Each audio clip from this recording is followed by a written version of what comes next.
finns ju en här också. I mitten.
Klockan är 9 och kammaren. It is 9 o'clock and it is time to open today's proceedings.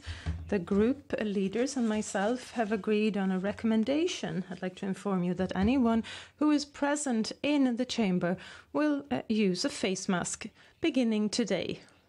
They are available at the entrance where you can get a set of 2 or 4. When you speak at the rostrum, you do not need to wear a mask, nor when you step up for any of the rejoinders, and that's why we have waste paper bins available so that you can throw away the used one and take a new one. And remember to use the disinfectant in combination with the mask. Item 1 on today's agenda is the foreign policy debate. The foreign policy debate is divided into 2 parts. First, an opening part with the Minister for Foreign Affairs and the representatives of each party, followed by a second part in which other speakers who wish to be given the opportunity to speak are given the floor. As for the first one, the Minister for Foreign Affairs will present the government statement of foreign policy first, an address which may take a maximum of 20 minutes. This is then followed by speeches from the other parties in the order of the size of each party. The opposition parties are given the floor for no longer than 8 minutes, and the party representative of the Green Party is given the floor for no longer than 6 minutes. There's a free right of rejoinder for all of these speeches. The dueling method is applied with rejoinders lasting for no longer than 2 minutes and then 1 minute. Ann Linde of the Social Democratic Party, Minister for Foreign Affairs, has the floor. Please go ahead.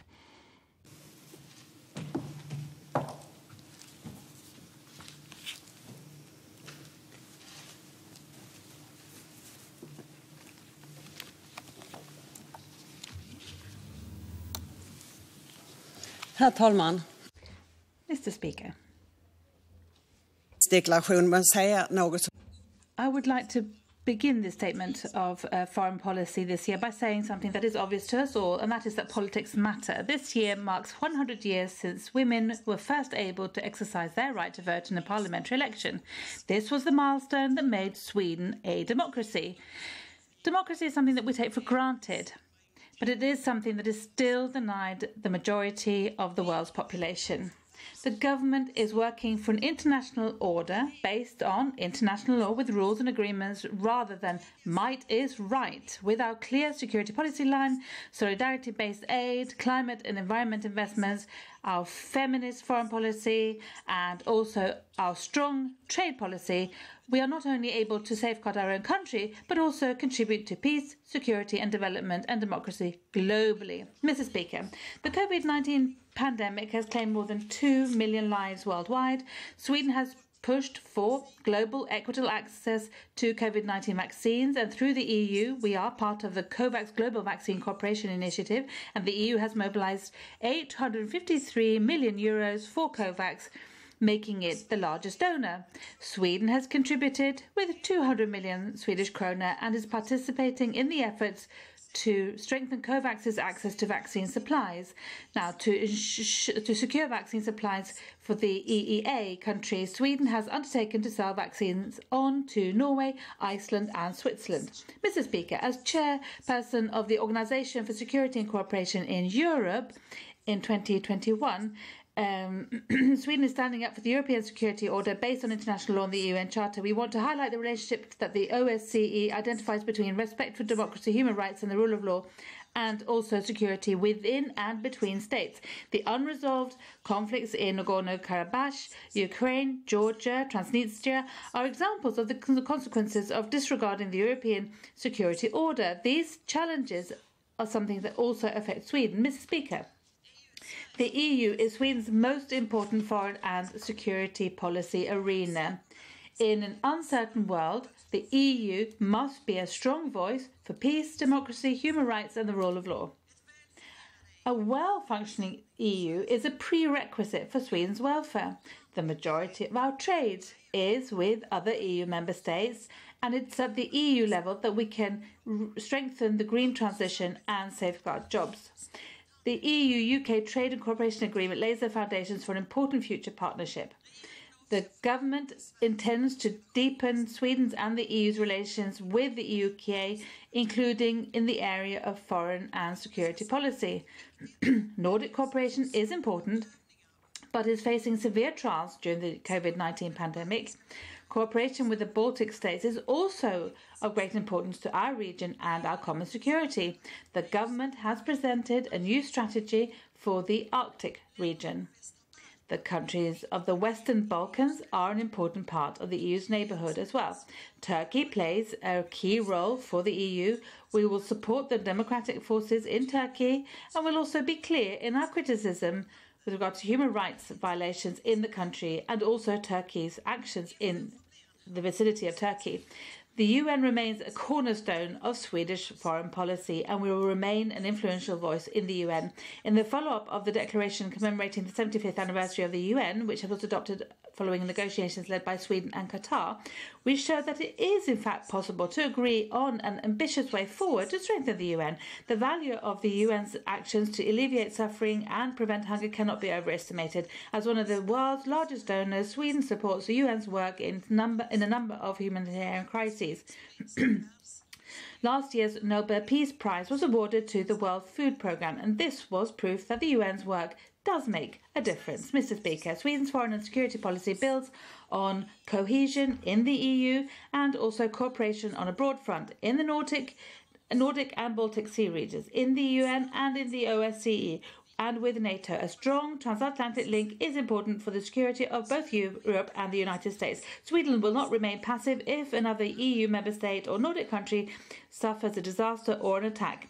We expect these countries would react in the same way if Sweden was affected. We must therefore be able to both give and receive support, both civilian as well as military. Sweden's security policy remains firmly in place. Our non-participation in military alliances has served us well and contributes to stability and security in Northern Europe. It requires an active, broad and responsible foreign and security policy combined with enhanced defence cooperation, in particular with Finland, and also credible national defence capabilities. We need to contribute to long-term stability and security in our neck of the woods of Europe. The security situation in Sweden's vicinity and in Europe has deteriorated over time. In response to this trend, a historic investment in total defence is underway, and we are continuing to reinforce our international defence and security policy cooperation. Through our participation in civilian and military operations in countries like Afghanistan, Iraq, Mali, Ukraine, Sweden is contributing to security, preventing conflicts and creating the conditions for sustainable development. This commitment is an important part of our solidarity-based security policy, and it also contributes to our common security. Mr. Speaker, it is in these times more important than it has ever been before to pursue a feminist foreign policy to promote women's and girls' rights. Several countries have now followed Sweden's example.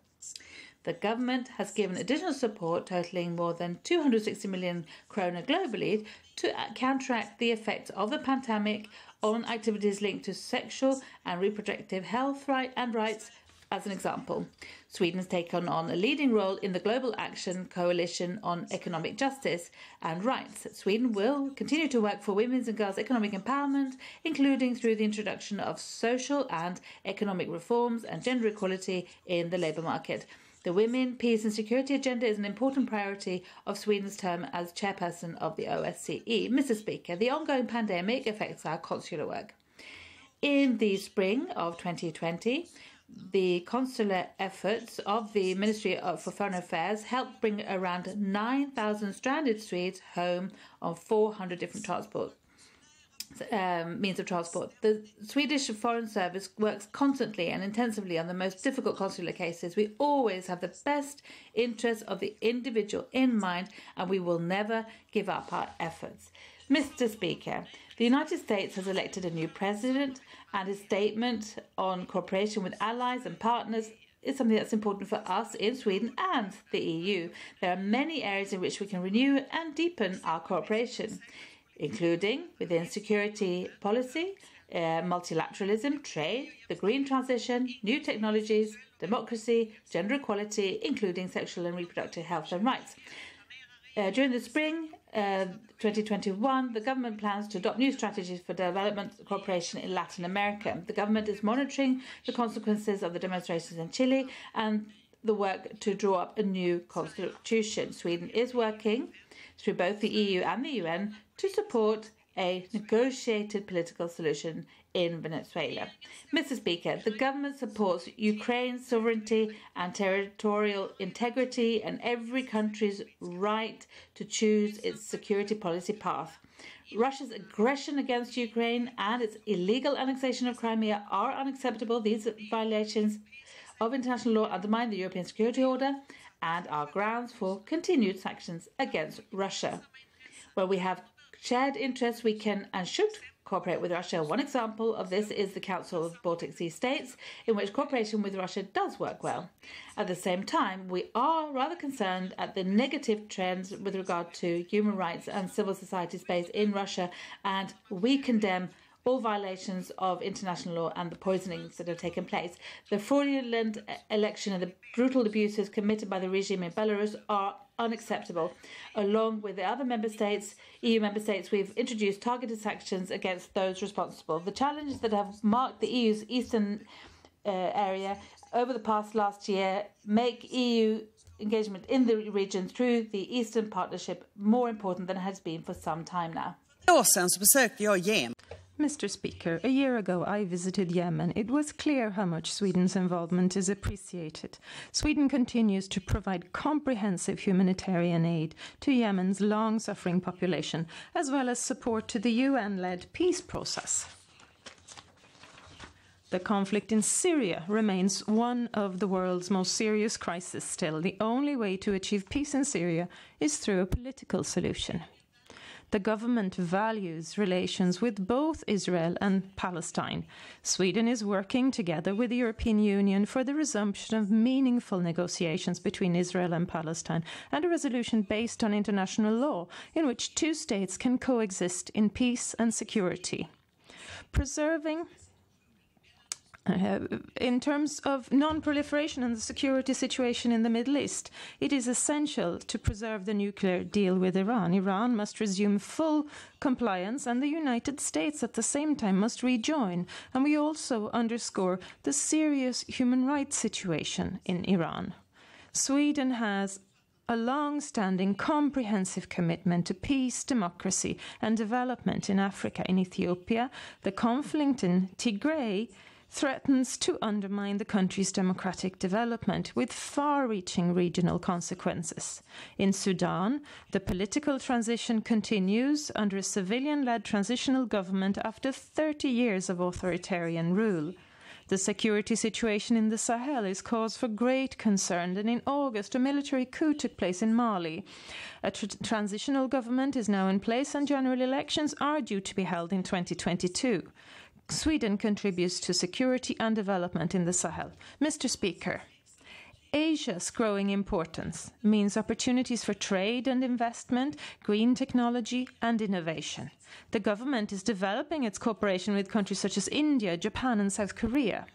Sweden also has a role to play in conflict resolution and disarmament on the Korean peninsula. The coup in Myanmar is unacceptable and the government condemns it. China's international significance affects Sweden and Swedish interests to an ever-growing extent. Sweden and the EU see global challenges that we can only address together with China, such as climate change, health, and a well-functioning and fair free trade order. While cooperation is important, we will take action against security-threatening activity directed at Sweden and Swedish companies. We engage in a frank and open dialogue with China in which human rights and freedom of expression are key aspects. The government is particularly concerned about the shrinking democratic space in Hong Kong. Hong Kong residents' human rights must be respected. Sweden must increase its knowledge of China. In January of this year, the National Knowledge Center of China began its activities. The government looks positively on increased trade cooperation with China and welcomes the EU-China Comprehensive Agreement on Investment. Mr. Speaker, it is concerning that democracy is being challenged in many parts of the world. Growing authoritarian forces are often linked to economic and social disparities. Through the Drive for Democracy initiative. 600 activities have reached 1.7 million people. We've held 70 democracy talks, providing a platform for civil society, trade union members, LGBTIQ people and women's rights activists. Swedish democracy assistance has increased in recent years. The internet has opened up new possibilities to participate in democracy, but it has also lowered thresholds for those seeking to curtail democracy and freedom of expression. And for this reason, the government will initiate a dialogue with platform providers to discuss how they can work together with civil society to combat threats and hate, strengthen democracy, and protect human rights on the internet. Anti-Semitism on social media is one of several important themes that will be covered at the Malmö International Forum on Holocaust Remembrance and Combating Anti-Semitism at the invitation of the Swedish government. To address the shrinking space for trade union organisation, the Ministry for Foreign Affairs intends to implement continuing professional development initiatives in this area, and the Swedish Global Deal Initiative promotes good labour market relations. Organised crime is a major challenge for our society. The violence expressed in shootings and explosions is only one aspect of organised crime. This type of crime often has clear international connections. Work is now underway to determine how our missions abroad can assist law enforcement authorities. 5 embassies have been specially tasked with developing the capacity of the Swedish Foreign Service. Mr. Speaker, the threat of nuclear weapons is a critical issue. The Stockholm Initiative is one of the leading political initiatives for nuclear disarmament. The decision of the United States and Russia to extend the New START disarmament treaty is especially welcome in this respect. The world cannot afford another nuclear arms race. And just over a month ago, the UN Treaty on the Prohibition of Nuclear Weapons entered into force. I have written to the UN to reaffirm Sweden's intention to participate as an observer. Sweden's disarmament policy should continue to be informed by a strong knowledge base in the future. And for this reason, a National Knowledge Centre for Research on Nuclear Disarmament is now being established at Uppsala University at the government's initiative. A future scenario of lethal autonomous weapons systems, so-called laws, that do not comply with international law must be avoided. And with the objective of an effective international ban, Sweden is actively participating in the important work within the framework of the Convention on Certain Conventional Weapons. Sweden will take the lead in implementing the 2030 Agenda. It is our roadmap towards a stronger, more resilient and sustainable world. The government is continuing its efforts to promote international corporate social responsibility. Sweden's development assistance is effective and world-class, and the government remains committed to the target of 1% of GNI. Mr. Speaker, the climate crisis, loss of biodiversity, and depletion and pollution of the world's oceans are global and cross-border issues that affect us all. They threaten to irreversibly alter the conditions for humankind, exacerbate famine, and increase the number of conflicts and pandemics we see around the world. Next year, Sweden will host the global high-level meeting Stockholm +50. Sweden will continue to lead the way through our own transition to a fossil-free society and via our climate diplomacy. The government has tasked SIDA, the Swedish International Development Cooperation Agency, with enhancing efforts to promote sustainable use of biodiversity. Mr. Speaker, the government is strengthening the promotion of strategic investment in Sweden to improve our competitiveness. Sweden should work for a stronger link between the Paris Agreement and trade. Sweden's trade policy should contribute to achieving the goals of the Paris Agreement and to sustainable development and the green transition. The government wants to see more ambitious sustainability chapters in the EU free trade agreements. With their worldwide presence, Swedish companies have not only great opportunities but also responsibility to strengthen respect for human rights, and we will highlight ways in which international regulatory frameworks for export credits should contribute to achieving the global sustainable development goals and the Paris Agreement. A key factor in responding to the pandemic has been to secure access to staff, equipment and medicines. For this reason, a well-functioning single market with freedom of movement and free trade is critical.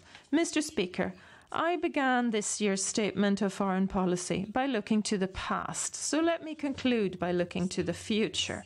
We face a decade of possibilities.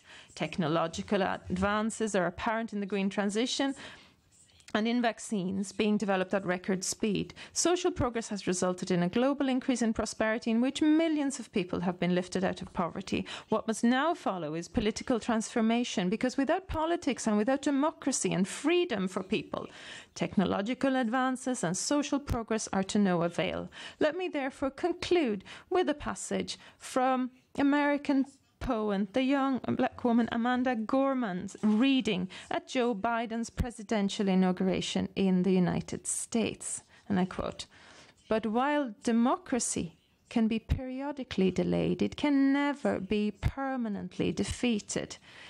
In this truth, in this faith, we trust.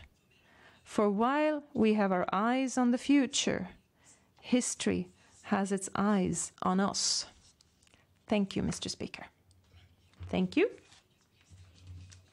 And the following: Hans Wallmark of the Moderate Party, Marcus Wiechel, Sweden Democrats, Kerstin Lundgren, the Centre Party, Håkan Svenneling, the Left Party, Lars Adaktusson of the Christian Democrats, and Fredrik Malm of the Liberal Party have requested rejoinders to the Minister's address. Hans Wallmark of the Moderate Party first. You have the floor.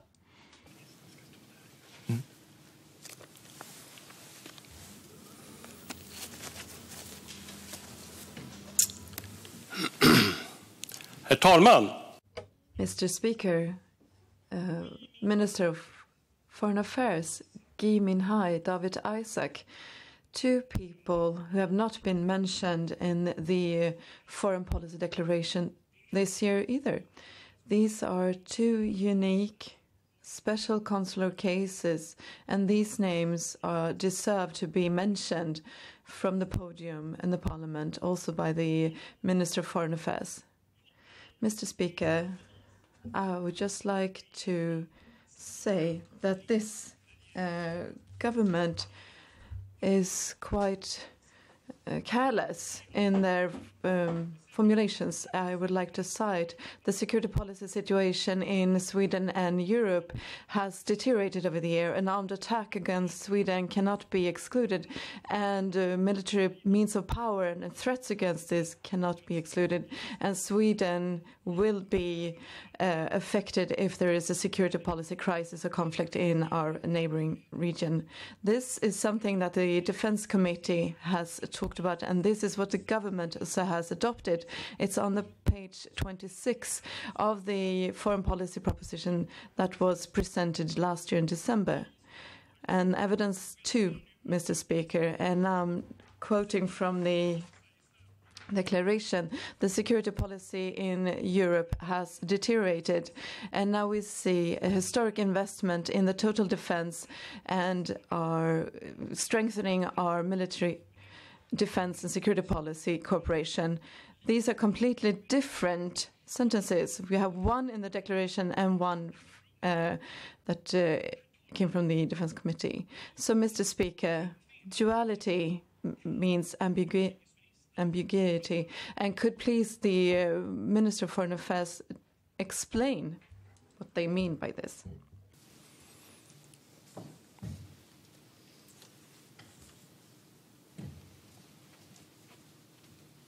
Minister for Foreign Affairs.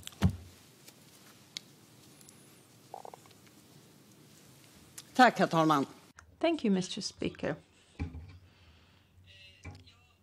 Thank you, Hans Wallmark, for those questions. I'd like to begin by commenting the issue of Gui Minhai and David Isaac. Of course, the government continues its tireless efforts both on behalf of both of those two, Gui Minhai and David Isaac, and other consular cases, which I made very clear in my opening remarks. We believe that it is by never giving up in our efforts, we can succeed. That is the only way. There are also other cases, Jalali in Iran, Olabeni, and a number of Swedes, in fact, who are deprived of their liberty, and we are working to see their release. No one should doubt the fact that the Foreign Service is doing its utmost to ensure the release of these Swedish citizens. As for security policy, our approach is clear. Sweden is non-aligned in terms of military alliances. We cooperate with a number of other countries, mainly Finland, but we also have cooperation within the framework of OSCE, UN, EU, and we also work together with NATO. There have been no shifts or changes, as Hans Wallmark mentioned, over the past few years. There have been a few rhetorical shifts, however, no factual changes. What is striking in what Hans Wallmark says is the actual request for a shift, a NATO option, and the government is opposed to it. Thank you. Hans Wallmark. Mr. Speaker, well, I'm sorry, you're not clear. Which line are you following?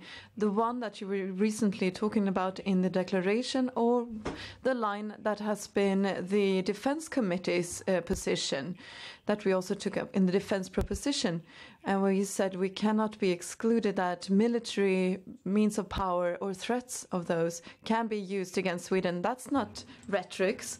These are fundamental structures of Swedish security policy. Mr. Speaker, when the government now is very unclear and rejects a majority of the parliament who's for a NATO option, I think it's reasonable that we now invite to party negotiations, because security policy is too important to just do it on their own. Thank you. Final rejoinder. Thank you. The government is not being unclear, but what the moderate party are doing, on the other hand, is that they're pushing through a NATO option against the will of the government parties, a factual, actual amendment, a shift where we would prefer a solution where we do not change the actual matters at hand. Sweden is not a member of a military alliance. There is no shift in relation to the prevailing period of defense policy. We saw the same in the political focus bill for the period 2014-15. And any shift, therefore, cannot be determined through what was adopted at a later stage. The differences in wording are not such that they mean any actual shift in the policy direction, but to signal to the rest of the world that we're considering an application for membership in the NATO is a shift, on the other hand. Following, Marcus Wiechel from the Sweden Democrats has the floor for the next rejoinder. Tack, herr talman. Thank you, Mr. Speaker. The Minister of Foreign Affairs mentioned in her declaration that it's now 100 years ago since we had equal right to vote for women in Sweden. And I'm convinced that we all in this chamber are very happy about this and proud, because Sweden has been at the forefront regarding this if we compare ourselves to other countries in the world. But despite this, we now know that the government continues to shower charity organizations with money that are for everything but the equal rights of women. In 9 years, you've given 627 million to Islamic Relief through SIDA. This is one of a real cash cow for the Muslim Brotherhood, and the government continues to give them money. In the US, they finished giving the aid to Islamic Brotherhood worldwide after the many scandals as regards anti-Semitism and a lot of other problems. So this organization has been marred by scandals for quite some time. And the US has stopped their large funding of this organization. It doesn't help that the Islamic Relief now and then exchange their board, which they do now and then. This is completely rotten organization. It goes against everything that Swedish foreign policy should be for. And I would like to know why the government is continuing to give money to Islamic organizations. Thank you. Minister of Foreign Affairs, please. Tack, herr talman. Thank you, Mr. Speaker. Thank you, Marcus Wiechel, for that question. The question concerns Swedish cooperation and Swedish development assistance policy. As opposed to the Sweden Democrats, we stand up and defend the idea of sticking to the 1% target and have an effective development assistance with many collaborators and cooperation partners. The various organizations we work with are well controlled and their operations are monitored to avoid a situation where you end up in difficulties such as corruption or similar issues. The organization mentioned by Marcus Wiechel, Islamic Relief Worldwide is their name.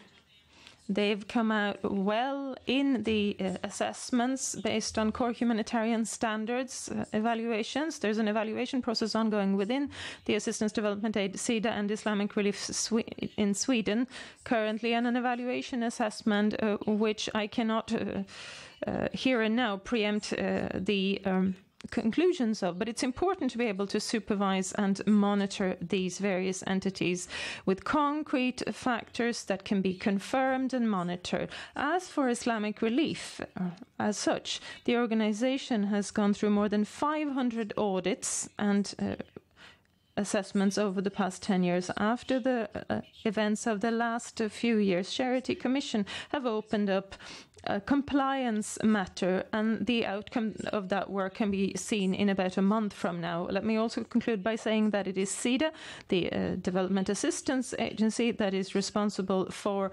working with these matters, and there is no detailed control by the government. Marcus Wiechel. Svaret. Thank you, Mr. Speaker, and thank you so much for this reply. As the Minister, I'm sure, is aware, I am a fan of international aid, and the Swedish Democratic Party has for many years been for the most generous aid policy in the government and in the parliament. And now we've also had time to reevaluate this, because we've seen the problems we have in society over the past few years, and that this also has an effect on the aid policy.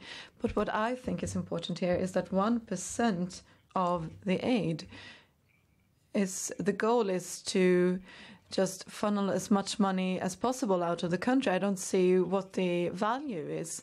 We have to make sure that the money actually comes to good use. And we know that this part of it goes to an organization that is not part of the values that I think the Swedish foreign policy should be based on. Thank you, Mr. Speaker. It's unfortunate that the Sweden Democrats have changed their mind, because it's precisely what we used to say to the Trump administration and about the Trump administration. If you dislike how an organization works, the best approach is not to pull out of it, but to try and change from within. And this is precisely why the government and the development assistance body, SIDA, work continuously to ensure that Swedish development assistance is not used for corrupt purposes, that it is used in a safe and secure manner, that it is effective, and that it's based on our values. This is a very extensive task, and in my view, it's working well. Thank you, Mr. Speaker. Thank you. That concludes this round of rejoinders. Kerstin Lundgren of the Centre Party has the floor for the next round of rejoinders.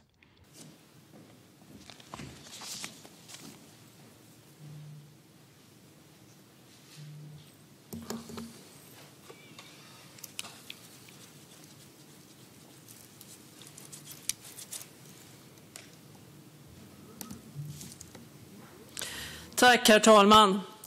Thank you, Mr. Speaker, and thank you so much, Minister of Foreign Affairs, for this Declaration of Foreign Policy 2021. Many of parts of this we can concur with, Mr. Speaker. I saw what you talked about SHR, which we all share and find important.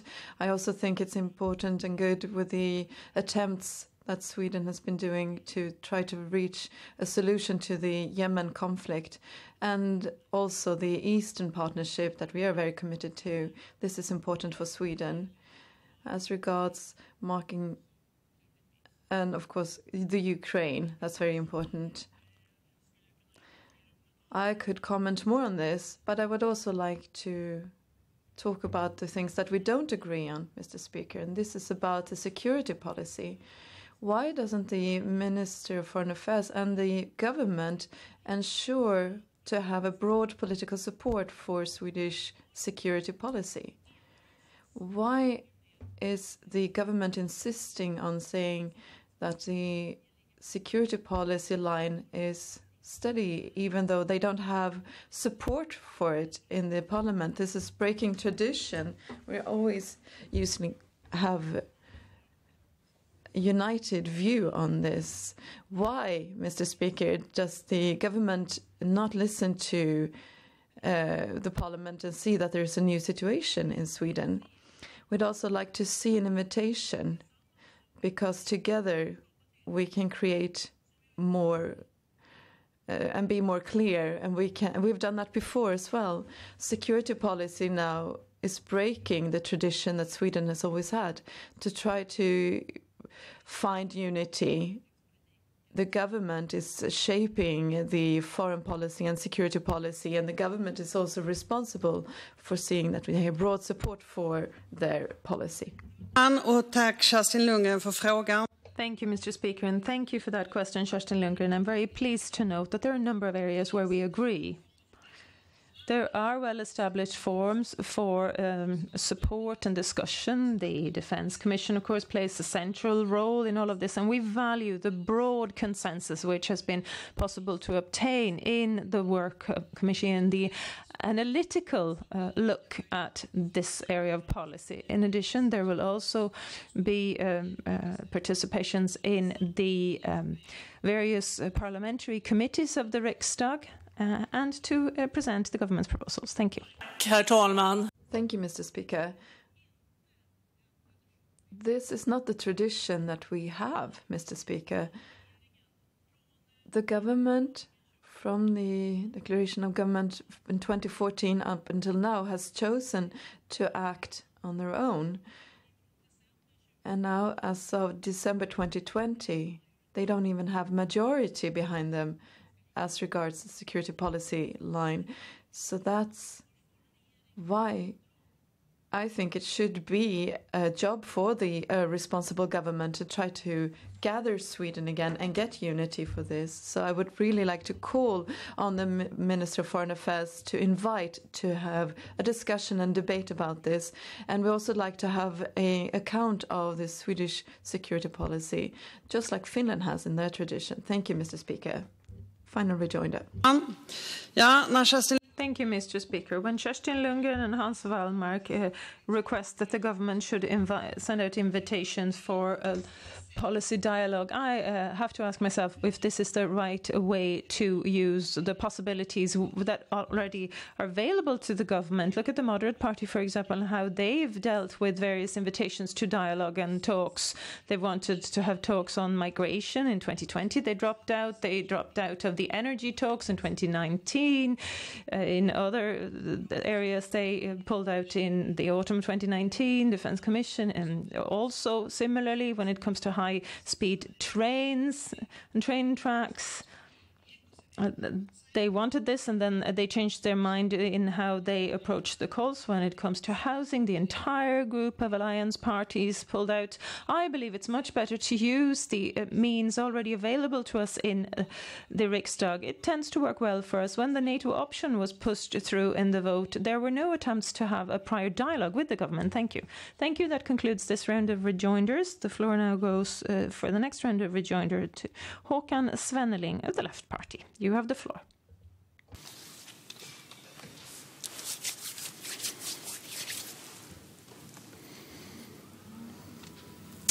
Herr talman. Mr. Speaker, as we can hear from the declaration of foreign policy, the Social Democratic Party are patting themselves on the shoulder for their commitment to rest of the world, especially during this time of the pandemic. And that's why I think it's quite strange that the social democratic government is now actively acting countries who want to produce cheap vaccines. Sweden has voted against in the WTO that to make it possible for India and South Africa to produce cheap vaccines. Only if more people are inoculated we can stop this pandemic. A lot of countries in the world are without vaccines, and we're all looking at the profits of the pharmaceutical companies instead. That Sweden is now saying no to this of producing more vaccines have made many people react.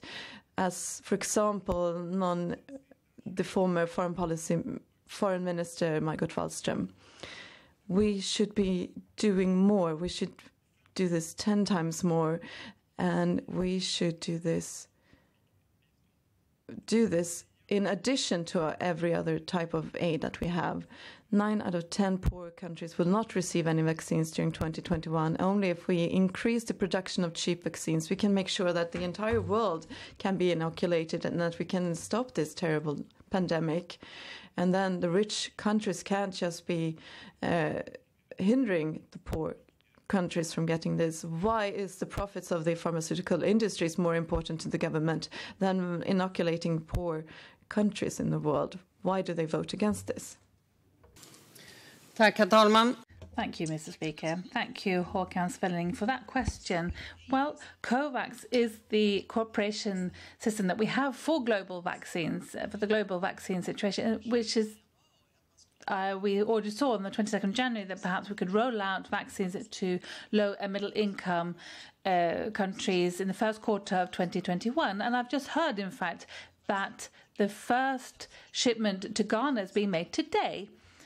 Whilst we're standing here in this chamber, and COVAX has been criticised for working too slow, and this is mainly due to the fact that the procurement procedure started quite late with COVAX, and it took a long time before they could sign agreements without financial coverage, and so also had to wait for the approval also of the vaccines, and there's a lot of logistics implied here as well. But I would put it to you that Sweden is and takes a very active role in this, and I do share Håkan Svelling's concerns here that it is above all the rich countries that get hold of vaccines, which is why we really need to deal with this issue quite substantially. Thank you.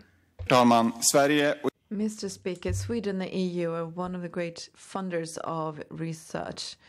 And Sweden is now supporting research without any counter demands to make sure that the vaccines also are distributed to everyone. They just left that up to the pharmaceutical industries. That's good enough. We have to really make sure that we can make sure that the vaccine can be produced cheaply around the world. That's the only way to stop this pandemic. We want to add 1 billion kronor from an additional aid for fighting the corona pandemic, and the government's response has been 200 million. That's not good enough. This is not about COVAX and the COVAX situation. This is about increasing the volume of vaccines in the world. Then we can't be stopping India and South Africa who want to produce more and cheaper vaccines. Thank you. Tack, herr talman. Thank you, Mr. Speaker. But I don't think that we disagree here that we have to ensure that the vaccines also reach poor countries. And the fact of the matter is that we have, in fact, donated 200 million krona extra to this to ensure that development countries do receive vaccines.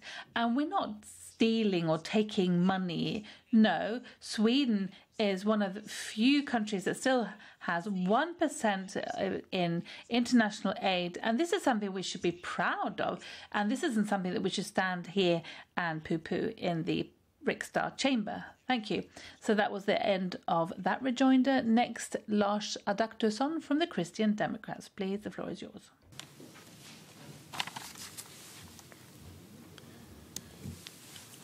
Herr talman! Mr. Speaker, it's a well-known fact that Ann Linde and the Swedish government has close relations with the regime in Iran. Sometimes this friendship has seemed to be seen as Sweden is just doing what Iran wants. And if we want to have a value-based foreign policy, we think it's sad to see that the Swedish government is closer to the dictatorship in Iran than democracy in Israel. Iran is today one of the major threats against international peace and security. We can see that in Yemen, in Syria, Lebanon, and Iraq.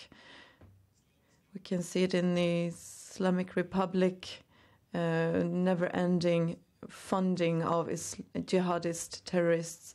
And we also see that in their threats of destroying Israel and the Jewish people. Nuclear arms in the hands of extremist Shia Muslim ayatollahs is an existential issue, not just to Israel, but to the entire world. And that's why these discussions that are now ongoing about JCPOA agreement are so important. Mr. Speaker, for dictatorship, which has really made lies a reality, Iran is using the financial sanctions without stopping the production of nuclear arms. And then, Ann Linde, I would like to know, will the Swedish government support an agreement which, once for all, doesn't stop the Iranian nuclear arms? Thank you. And the Minister for Foreign Affairs, please. Tack, herr talman. Thank you, Mr. Speaker. Well, as usual, Lars Agdutason uses flowering language what he's saying here is not true. We are, of course, very clear about the fact that in Iran we need to safeguard democracy, human rights, and we say that also in direct discourse with Iran. And when you say that we have the nuclear agreement vis-a-vis human rights, I think you're going the wrong path, taking the wrong path, because preventing nuclear arms in Iran, this is very important. This is also very important for the whole region and for Israel. And now when the states left ICPA, then of course then Iran started enriching its uranium in a way which led to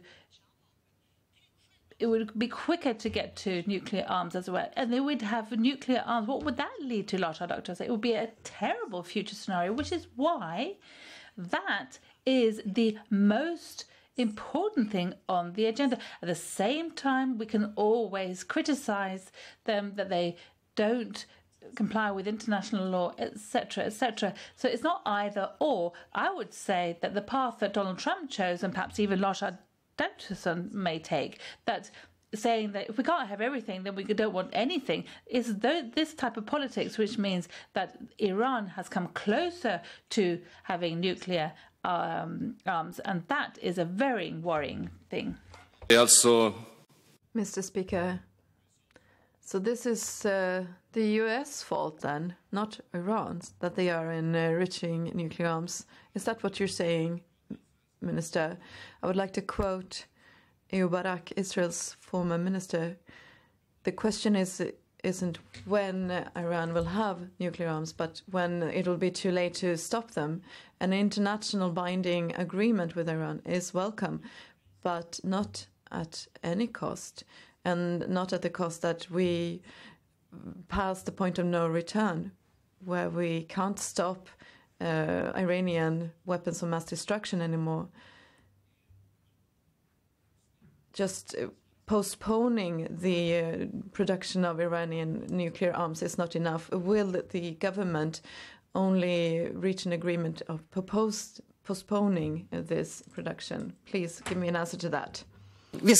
I can answer that question. We can do everything in our power that Iran will not have nuclear arms. I'm not going to be part of of anything else. I've got no illusions about Iran in the region. They're mixed up in several of the conflicts in the Middle East. They're responsible for the regional development there, and they need to change their attitude and their approach in order to be able to contribute to different political solutions. For example, in Yemen. And the political instability and tension between Iran and Saudi Arabia means that several countries are being impacted in the whole, impacting the whole region negatively. And what's happened now, when the United States withdrew from the agreement, was exactly what we thought would happen, and that is that Iran didn't comply with the agreement at all. We knew that would be the case, and that's what we need to put a stop to. Thank you. So that's the end of that round of rejoinders. Next round of rejoinders, we have Fredrik Malm from the Liberal Party, please.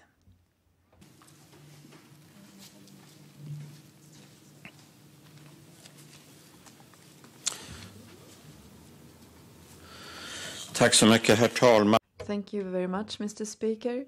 I'm reading in the Declaration on Foreign Policy and trying to find something powerful about Turkey, but I can't find anything. It says that Sweden will be clear in our criticizing crimes against human rights in Turkey. But my question is, are we really being clear about that? We here have a country that's very big, and where they now having a re-election in the largest city in Europe, in Istanbul, because Erdogan is not happy with the one who won the election for mayor there. You don't have a freedom of speech there anymore. You can't really see that Turkey is a state with the right of law. Many oppositionals have been detained. They invade and take neighboring countries. They are being very destructive in every corner of the world from Ankara. So why doesn't Sweden address this quite clearly in their declaration on foreign policy? Why don't they put this in their declaration? We demand hard, resolute sanctions against Turkey. Why haven't we put that in the declaration, that Sweden wants to have a broad alliance of free states to seriously exert pressure on Turkey to make them behave like a normal state? There's nothing here in this declaration. Sweden has a large population that have roots in Turkey. And at the same time, Mr. Speaker, I think it's quite strange that the government still hasn't acknowledged the genocide that was committed against the Christian population in Turkey about 100 years ago. Tack, herr talman. Thank you, Mr. Speaker, and thank you, Fredrik Malm, about your question about Turkey. Now, fortunately, we can't go into every single detail about what we would like to say in the statement for foreign policy because there's a lack of time, which is so good that we can have this debate afterwards where we can, in fact, go into the detail. And, for example, as applies to Turkey, Fredrik Malm does know that we do see the negative developments or take that very seriously, especially when it comes to respecting democracy, human rights, and etc. And of course, in particular, it's very important when it comes to political opponents to Erdogan, especially from the pro-Kurd HDP, where there's massive arrests, for example. And I've met several people there, several times, and they're still imprisoned. We have journalists, we have religious minorities, we have human rights defenders, all sorts. And recently at the Ann Linde Memorial Fund meeting, we in fact heard that Eskin, who is a lawyer, human rights lawyer, is being threatened with a long prison sentence. So we do need to, both from Sweden and also the rest of the EU, we need to do everything to counteract this negative trend. And we discuss this directly with Turkey in discourse and conversations with Turkey. But also we do this, we talk about sanctions, for example, perhaps from the EU. Thank you. Fredrik Malm? Så mycket, herr talman. Yes, thank you so much, Mr. Speaker. And for your reply, Minister. I can concur with many of the things that you say, but I cannot agree on that this issue would be just a detail that the Foreign Minister is saying now. We can't just go into any detail. I think this is much more serious, and it's not just a little detail. The actions of Erdogan and the way Turkey is acting in this destructive way in Syria and Eastern Mediterranean and eastwards as regards Nagorno-Karabakh, northern Iraq and so on.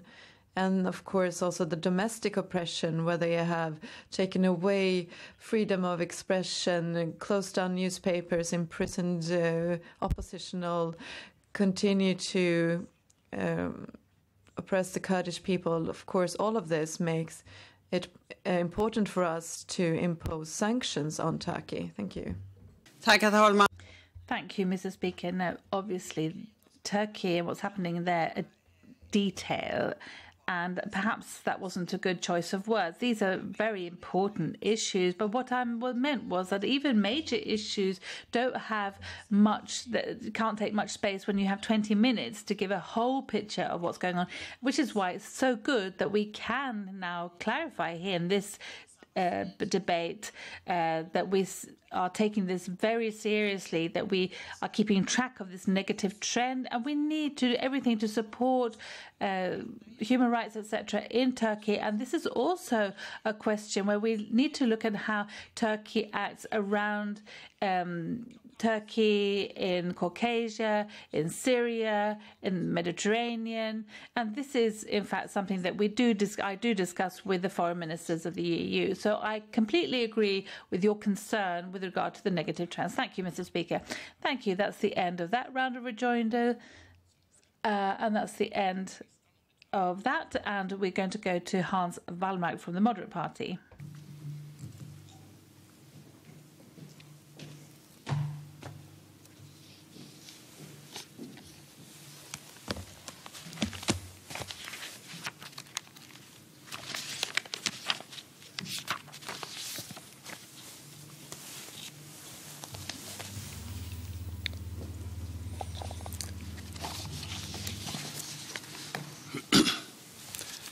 Herr talman! Mr. Speaker, we have listened to the government's declaration of foreign policy read by Ann Linde, and now I'd just like to talk about what we can see as the Parliament's declaration of foreign policy, which is opposed to the government, and it has a majority of the members of the chamber against it. Gui Minhai, David Isaak, two names that were not mentioned but deserve to be explicitly mentioned in the parliament. Two Swedish citizens that have been imprisoned by the People's Republic of China and Eritrea, respectively. A year ago, the Left Party heard that the Moderate Party had suggested to have a commission to review Swedish handling of the important consular case linked to Gui Minhai. Despite a forceful initial resistance from the Social Democrats and the Green Party, this case has now driven to a point where the Parliament in unison has asked to call on the government to appoint that commission about Gui Minhai and David Isaak, and to show the results by 31st of March 2022. No became yes, thanks to the Parliament despite the government. And in the People's Republic of China, the security legislation has destroyed the democracy activists' actions in Hong Kong. People are being imprisoned, silenced. And as a European friend, I can just see that the EU has been too weak and too late to react against this brutality. We saw the Moderate Party that we have a majority in the Swedish Parliament about imposing sanctions against China. But when we did that, the Social Democrats criticized us of being irresponsible, but for the tormented people in Hong Kong and against a regime who's committing crimes against humanity in Xinjiang, this can be a light in all the darkness, that there are politicians that actually see what's happening. And now when the foreign minister goes to Brussels, they talk about the negotiated position, which Ann Linde used to criticize and now is part of. Then no, no, and now yes, yes, thanks to the parliament despite the government. In our important area with the Baltic Sea region, the Nordic countries and the Baltic states, Russia, through its actions, has been in many ways a destroyer. But at the same time, there are lots of things to be happy about, because we see the popular demonstration for freedom and decency that we've seen. The world has been shocked by the underwear poisoning of Putin's primary political challenger, Alexei Navalny, and the fake trials that have followed on that. A Swedish diplomat was called PNG'd by Russia, but then it's fair to be on the side of an oppressed Russian people who want justice. They want to see measures taken against oligarchs and palace builders. They want somebody to attack a grand-scale public stealing and money laundering. They want sanctions aimed directly against a project which will make our Europe within EU more dependent on fossil gas, especially Russian gas, which is against both our security and the energy mix that we should strive for. And that's why it's natural to say that sanctions against Nord Stream 2 should be a part of possible measures that could be taken, and that Sweden should be finding like-minded countries. This is a Swedish line, thanks to Parliament, despite the government. Mr. Speaker, COVID-19 and the pandemic is now currently affecting all the countries in the world, but it's been handled differently. In the US, they report 500,000 fatalities, and Sweden has 13,000 dead. In East Asia, as Bhutan and Taiwan as unique examples, they literally have only singular cases, and this has an influence. In our neighboring countries, we see the hard consequences of closed-off borders in the Nordic countries. We need to focus on vaccinations and to act against an increasing famine, like the UN Food Programme, which won the Nobel Prize of Peace last year. An important tool is the UN Global Development Strategy, Agenda 2030. We have 17 targets and objectives on how to fight poverty and lift countries in the entire world. But we also have to be self-critical on how we can contribute and what Sweden can do to improve.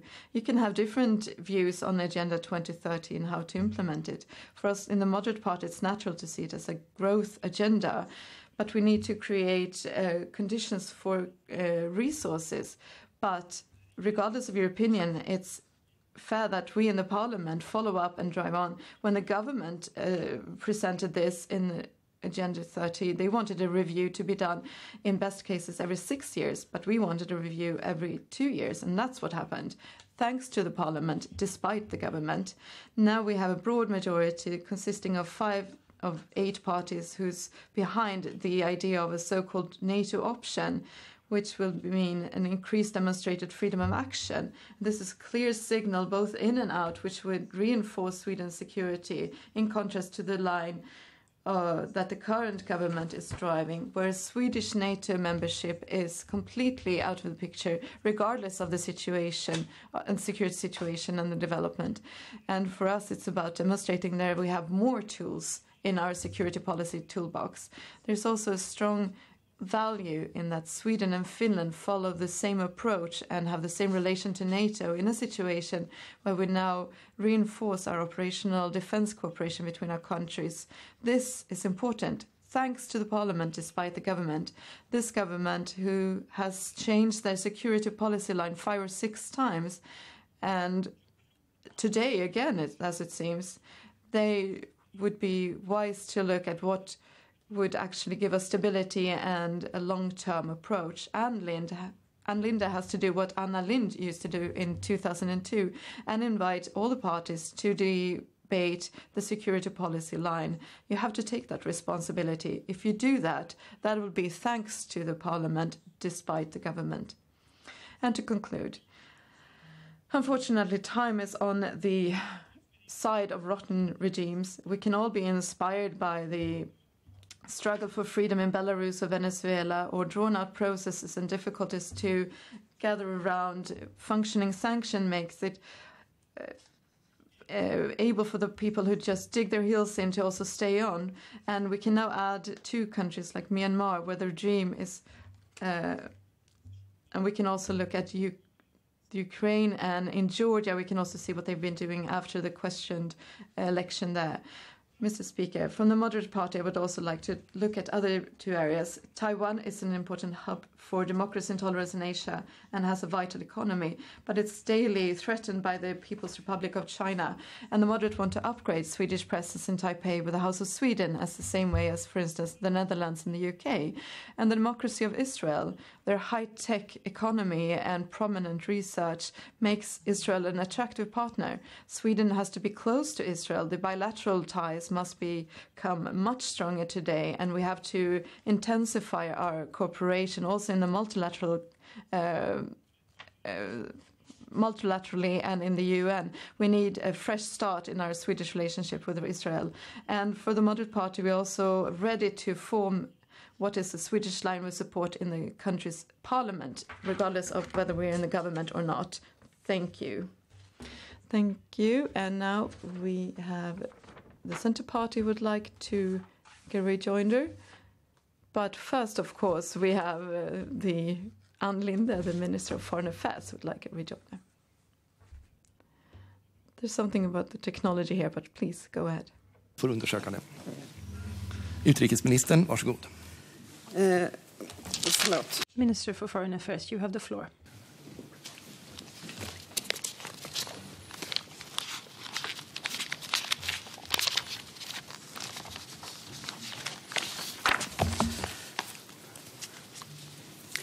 Tack. Thank you.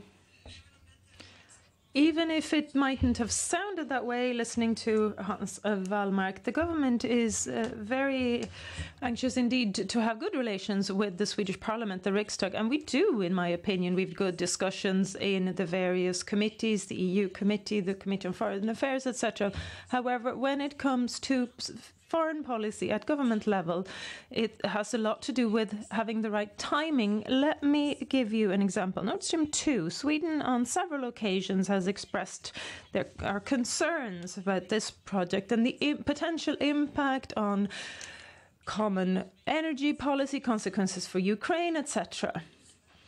The prime ministers in Denmark and Sweden have sent letters to the EU raising the importance of putting a halt to this, that we've not been able to take action independently due to rules in international law. But what I stated very clearly in the Committee on EU Affairs, based on the parliamentary decision that Nord Stream 2 would be used as a sanction, I had to determine that this is such a sensitive matter currently in Germany that it created a situation where, in addition to the Swedish opinion, there was one minor country who raised the issue, because there is no desire to create a major issue with Germany. As several other countries mentioned, that would entail sanctions against more than 150 European countries, and in addition, a major conflict situation versus Germany. That is not wise policy, Hans Wallmark. Rather, that is coming in tearing everything down when you move around, and that is not how foreign policy is exercised. It's all about timing, about having the best impact to achieve your goals. I'm very pleased that we adopted other sanctions according to the Magnitsky legislation in relation to the crimes committed against Mr. Navalny. Thank you. Talman. Thank you, Mr. Speaker. Now, firstly, I do believe that the government is not really working very well with the Riksdag, with the Parliament, when it comes to security issues. I mean, one thing is informing a committee or the EU committee, for example, about a position taken, but it's, working together, wording documents is something completely different. And you know what, Mr. Speaker, when we do that, those parties in the defence declaration actually arrived at a wording which actually could be supported and then is included in a defence bill supported by the Budget Party, also the Liberals and the Centre Party. Then, of course, when the foreign declaration is presented, then they've reworded it. That is not taking responsibility at all, which is why I honestly say, and we have the Centre Party here as well, ask all the parties to participate in negotiations, our, for example, relationship with the UK after Brexit, what applies there, or NATO, or Finland, etc. When it comes to Nord Stream 2, yes, it's true that this is a discussion that is ongoing in Germany. There are leading politicians in Germany who are also questioning the project Nord Stream 2. And this is a view that the Riksdag majority has arrived at. And therefore, I think it's a good opinion, it's a good stance. And then, of course, within the EU, then you have to negotiate and you have to put pressure, etc. But that's why I sometimes lack the incentive and the strength of opinion from the Social Democrats, from the government. You know, you say one thing at one stage and then, then you say something else later. I mean, in the European Parliament, for example, there you are very much against Nord Stream 2. Thank you, Mr. Speaker. What we're discussing here is whether we display an EU without unity, where only a very small group of countries would like to address this very sensitive issue and show the lack of unity, or should we be united in the EU with clear Magnitsky-based sanctions? I definitely opt for the second of those two options.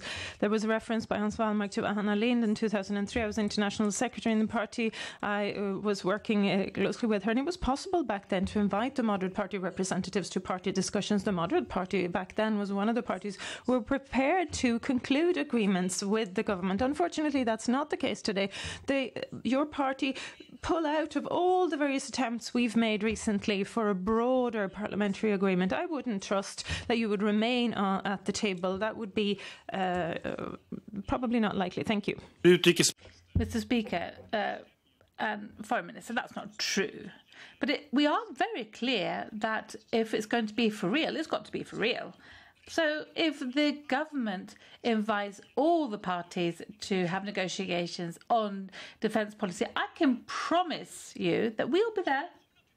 But we will, of course, pursue our opinions and views, which may be in contrast to the government. For example, Nord Stream 2 is not a good thing for Europe, for foreign and security policy reasons. And that within NATO options, for example, then we can reinforce our security in the region. Also, that's so important to have better contact and relations with the UK, and also cooperation with Finland, for example. All this has consequences. Now, 8 parties should be able to speak to each other about that if the government were to invite us all to have discussions on it. That's the end of that rejoinder. Next, Kerstin Lundgren from the Centre Party. The floor is yours, please.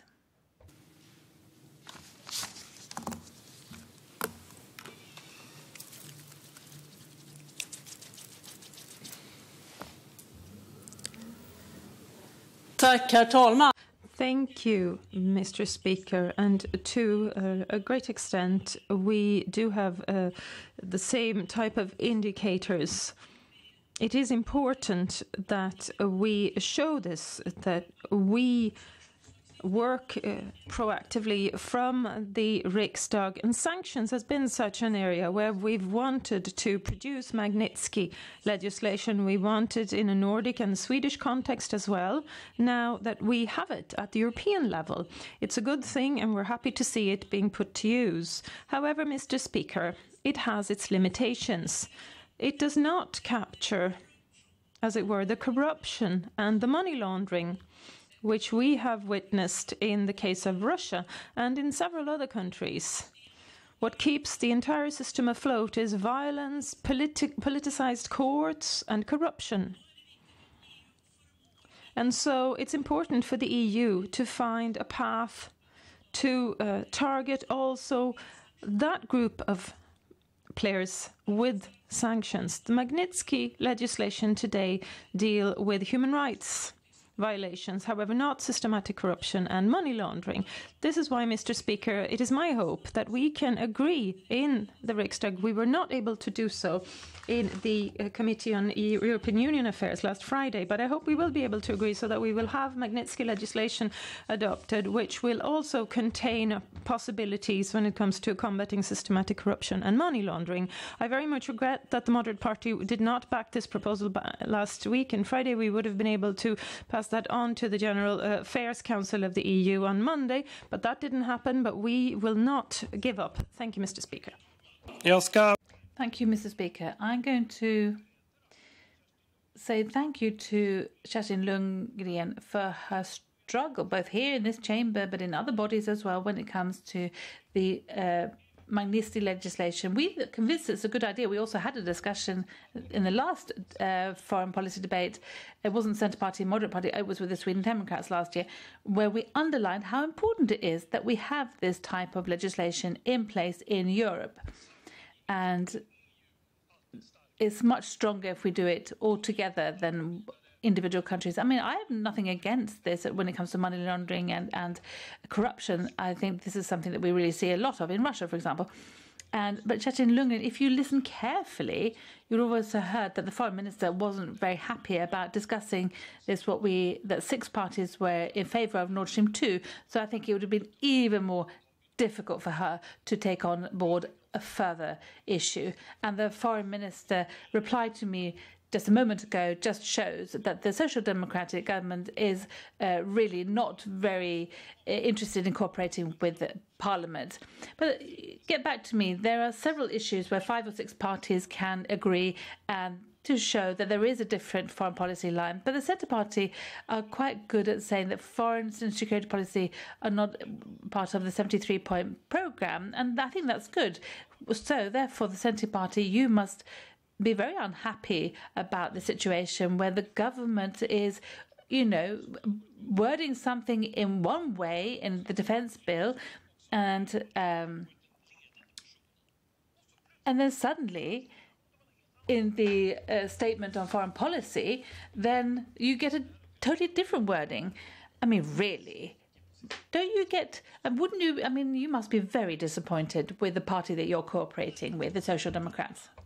Thank you, Mr. Speaker. Starting with the final point that was just made. Mr. Speaker, we do not have cooperation either within foreign or security policy nor defence policy. That is not part of the 73 cooperation points, and I'm sure that Member Wallmark is well aware of that.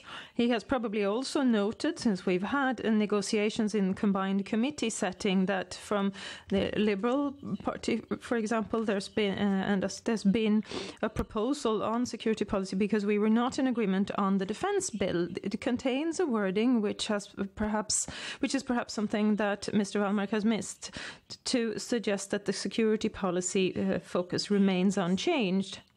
And we see how it is moving, Mr. Speaker. It's shifting.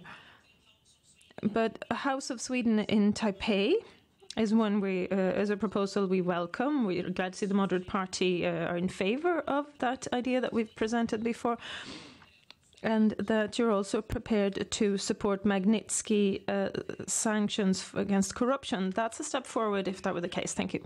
Ja. Thank you, Mr. Speaker. Well, I don't think the foreign minister felt that I was a bit cautious, or that I was I think that what I was trying there was really just showing a map of really what we could achieve here in Parliament. And Kerstin Lundgren, all the points in the declaration, the Centre Party, you support those. And when it comes to budget, of course, cooperation, then you are cooperating with the Social Democrats. So let me just underline that, Kerstin Lundgren, you be very clear that foreign and security policy are not part of that. But sometimes defence and security policy have an impact on the budget, naturally.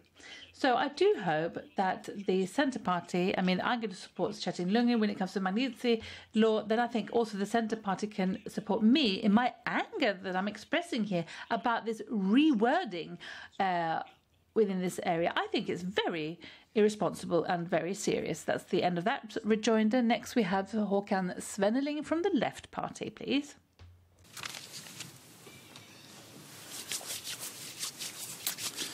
Herr talman, ledamot. Mr. Speaker, MP Mr. Wallmark is well aware of the powers held by the Riksdag over foreign policy. And many times during this term of office, our parties have been able to join forces in various issues. That someone wrote in a document that the Left Party would not have any influence was shown very clearly by Hans Wallmark that that was not the case. And I continue to tear things down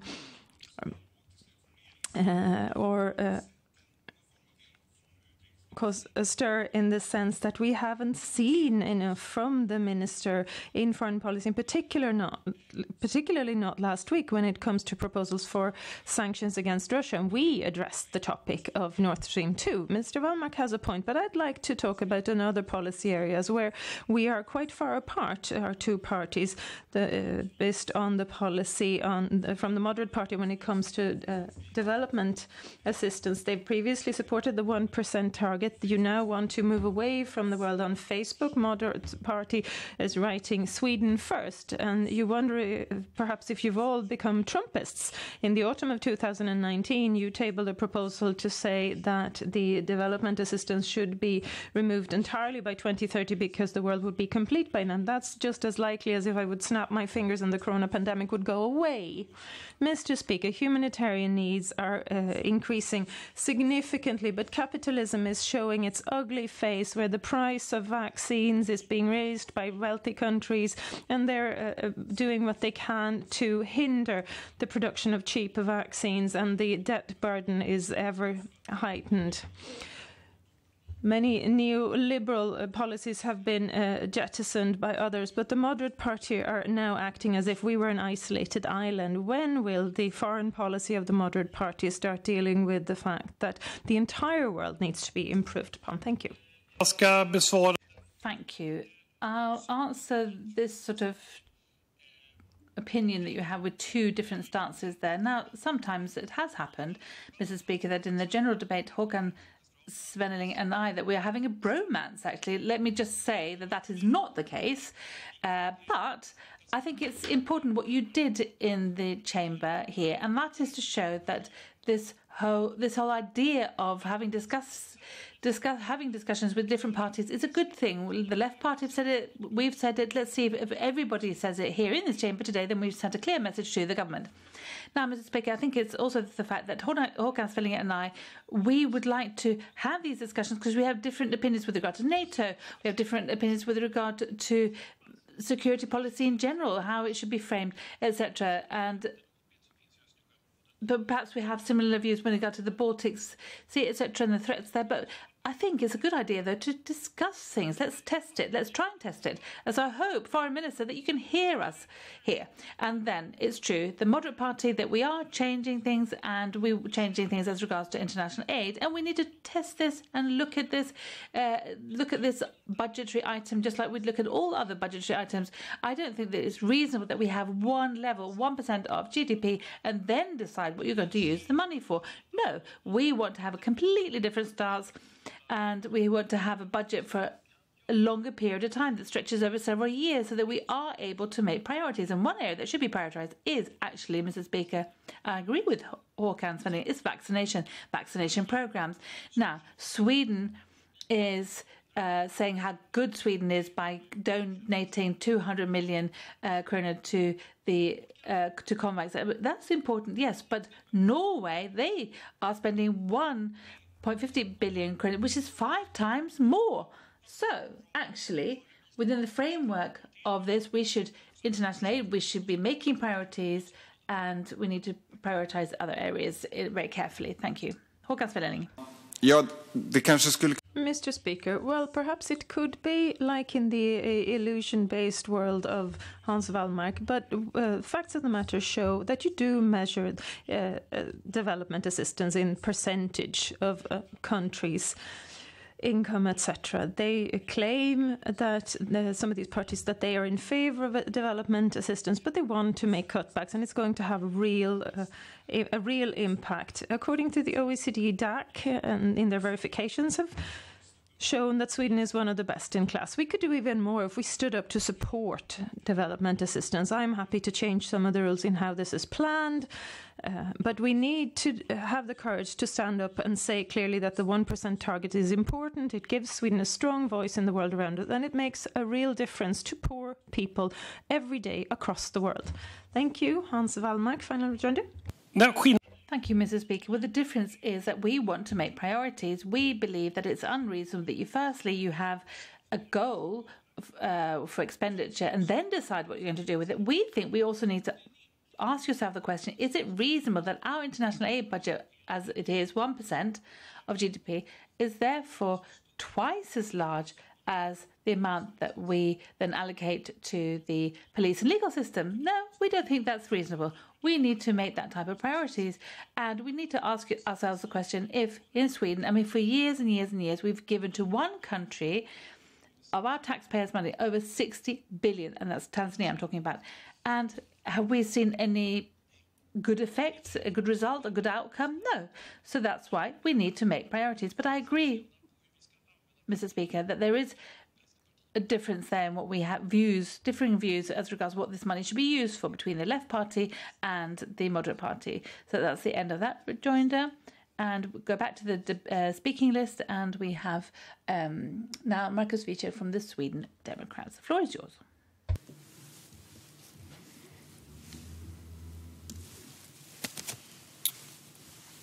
Tack, herr talman. Thank you, Mr. Speaker. The struggle between democracy and autocracy is at a turning point. With these words, the newly inaugurated president of the US, Joe Biden, described our times in his first address to the G7 group. In difficult times like these, when the world suffers from the impact of the pandemic, with everything that entails, that the willingness to defend democracy is truly tried. We've seen it in Iraq, where Shia militias have attacked Christians in the Nineveh plains. We see it in several countries where protesters are attacked against the backdrop of claims of wanting to avoid the spread of the virus. However, it's not just democracy which is being tried from that aspect.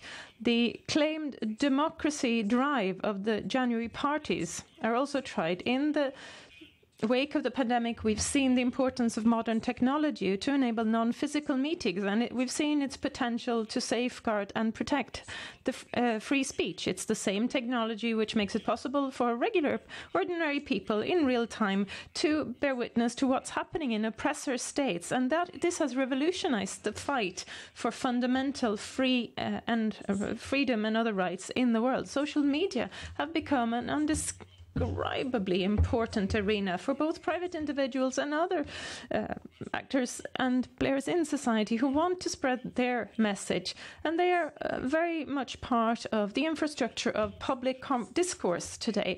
Virtually anyone with an internet connection can be heard today, as long as they are not silenced by those in power. More recently, we've seen how international tech giants arbitrarily have shut down the social media accounts of private individuals. They've even closed down accounts belonging to publicly elected members of the Swedish Riksdag and the European Parliament. This is unacceptable. Sweden needs to take the lead to defend free speech, both in modern democracies such as Sweden and underdeveloped dictatorships. This is an issue which has to be addressed within the framework of the international community. We cannot arbitrarily accept this. This is a broader issue than many might think. The freedom of the press, which is so important to us, has also reduced. Sweden stands up in a sad way, dropped a lot last year, came in third in that respect when it comes to the index of freedom of the press by Reporters Without Borders. It is, of course, not just these freedoms that I wanted to address today, even though it is a clear stance for the credibility and criticizing authoritarian states who will not grant these fundamental rights to people. One example of such a state is, of course, China. Extensive violations of basic and fundamental human rights and freedoms in China are well known and have been for a long time. The oppression goes even beyond the borders of the country, where we've seen kidnappings, spying and threats, Sweden included. China is also, in addition, a country with a growing self-confidence. This has been shown, for example, in the national security law used to take over the previously autonomous and democratic Hong Kong. Democracy in Hong Kong is a thing of the past now, and the intensive indoctrination process of the inhabitants of Hong Kong, not least the young population and the young people, have begun. We've also seen increased Chinese aggression against neighbouring countries, not least the democratic and well-functioning, well-developed island nation of Taiwan, which deserve our full support, of course. And they should be included when we tackle a pandemic, for example, working together. They need to know that we're doing everything we can to include them in the international community, amongst other things through the signing of free trade and investment agreements, and by way of strengthening diplomatic relations and a clear recognition. In China's Xinjiang province, we see concentration camps with as many as 1 million prisoners. There's slave labor, rapes, torture, indoctrination of different minorities, and in a worst-case scenario, there is information about a systematic scheme of organ theft, where people are being slaughtered to make use of their organs. Uyghurs, Falun Gong, Christian and other minorities are consistently made victims of a policy without empathy. We have to show an eye for an eye. Like the US and the UK, Sweden needs to strive towards strict EU wide trade restrictions against China, and clearly declare that the events which resemble genocide in the country are completely unacceptable and constitute a clear violation and crime against humanity. It is now the year 2021. We cannot arbitrarily just watch the country in question organize the Olympic Games or other events as if everything was fine and there were no problems, or sit and nod quietly when the EU signs a new investment agreement with no clear counter demands. Mr. Speaker, this is worth repeating. Concentration camps, slave labour, kidnappings, murders, rapes, organ theft, forced sterilisation. The situation could not become any clearer in the Chinese communist dictatorship. It is not a day too soon for the Social Democrats and the Green Party to show that they are on the right side of history.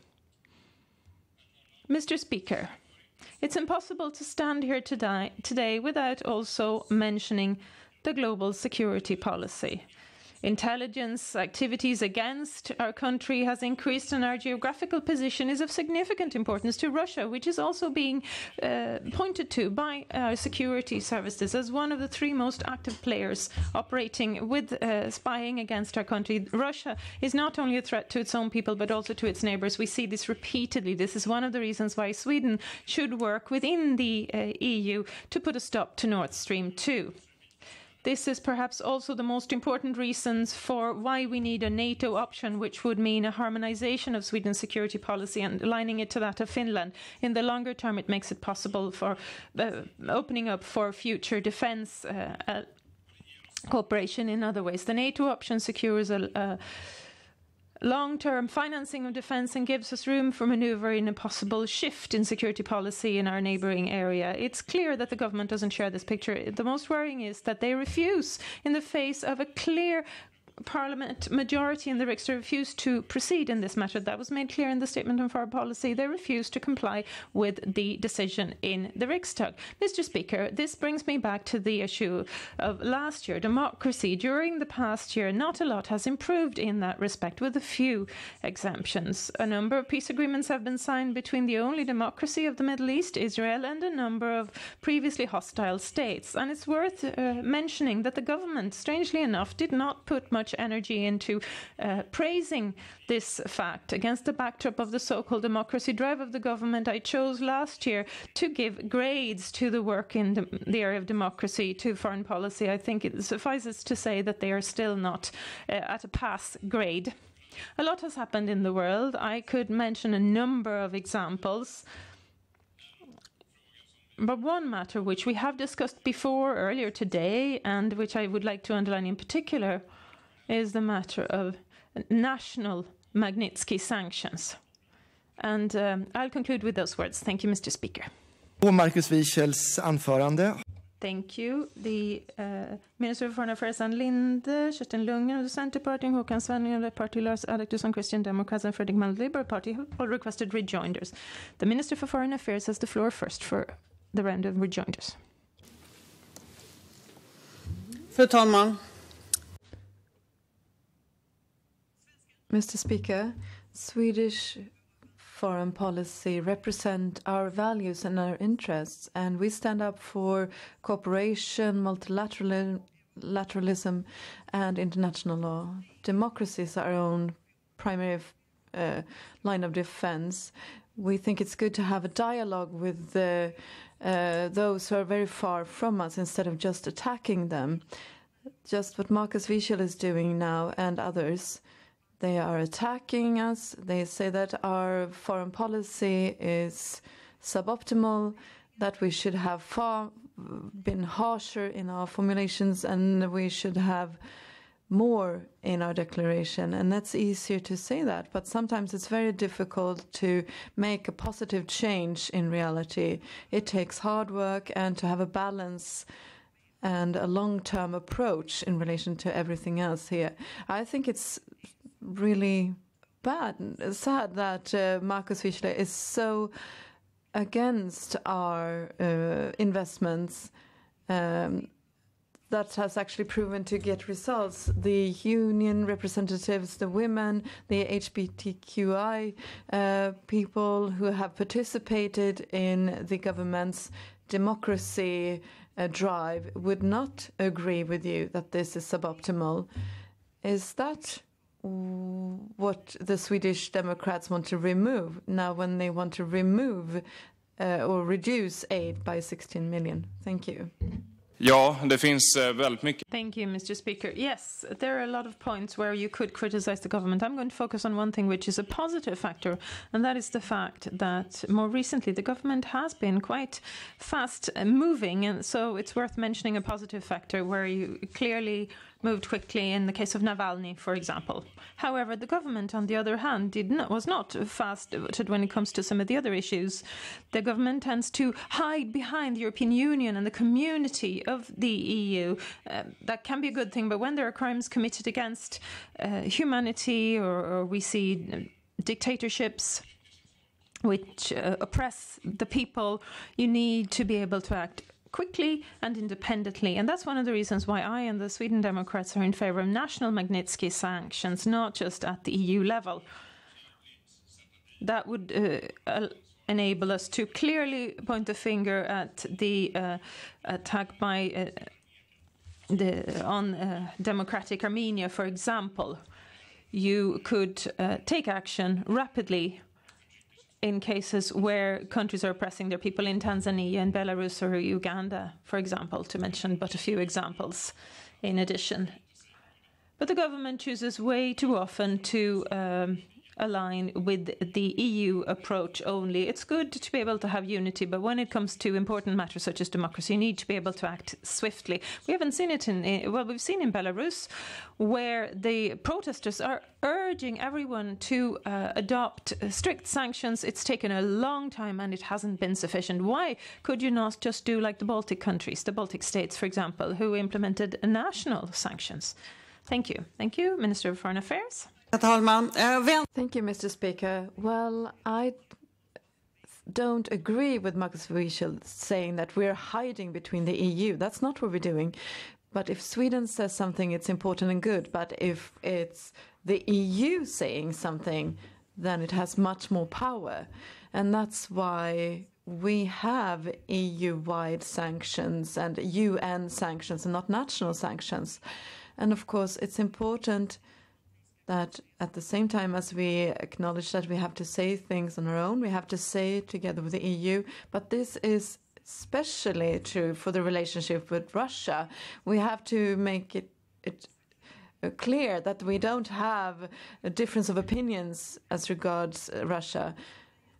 Sweden tried to stop Nord Stream 2 before, but we only had support for one other country, and that shows that there is a division between the EU instead of unity, and that's why this is not positive. Thank you, Mr. Speaker.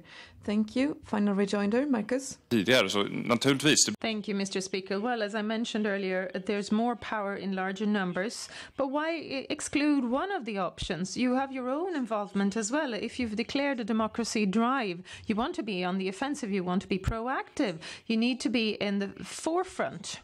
When it comes to sanctions against Russia, for example, Belarus, etc., it's a good thing, and only a good thing if we show clearly what we'd like things to be like. If we look at the crimes against violations of human rights, for example, you do that first and then you have a joint stance. I don't see why one would necessarily exclude the other. Thank you. Thank you. That concludes this round of rejoinders. Now the floor goes to Kerstin Lundgren of the Centre Party for her rejoinder.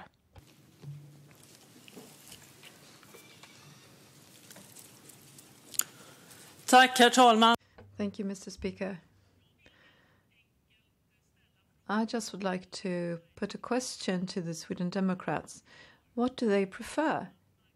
I heard that Marcus Wiechel touched upon democracy questions and the democracy debate, and I would like to know if Marcus Wiechel is for the liberal democracy or the illiberal democracy, Mr. Speaker. Thank you, Mr. Speaker. Now, that was a rather different question. I had not expected to get that from Kerstin Lundgren. Well, liberalism, well, once upon a time, I thought it was all about freedom, that it's something positive, and so in that way, of course, we are in favour of liberal democracy. However, what does liberal democracy, what it's all about? Is it about expressing the views that you have, the opinions that you have, or that you believe in a free society? Then yes, then liberal democracy is it. Thank you. Tack herr talman. Thank you, Mr. Speaker.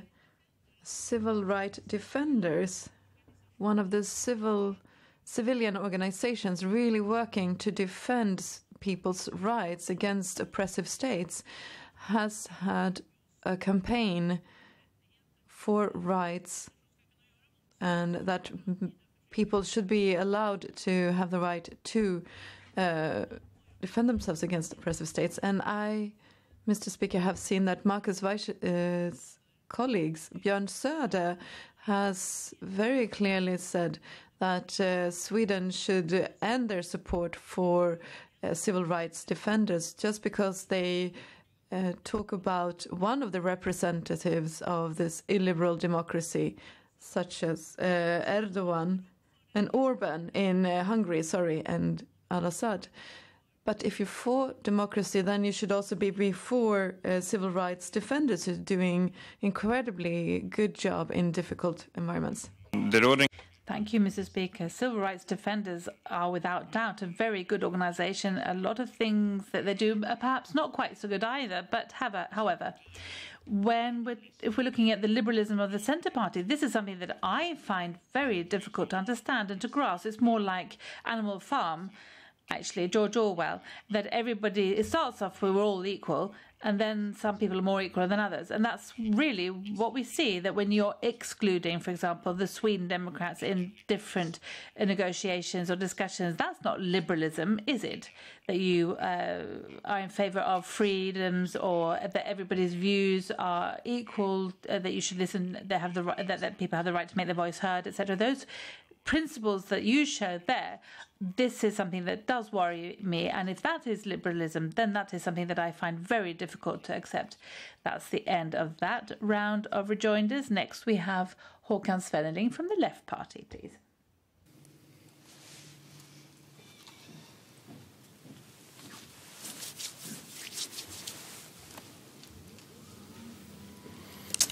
Herr talman.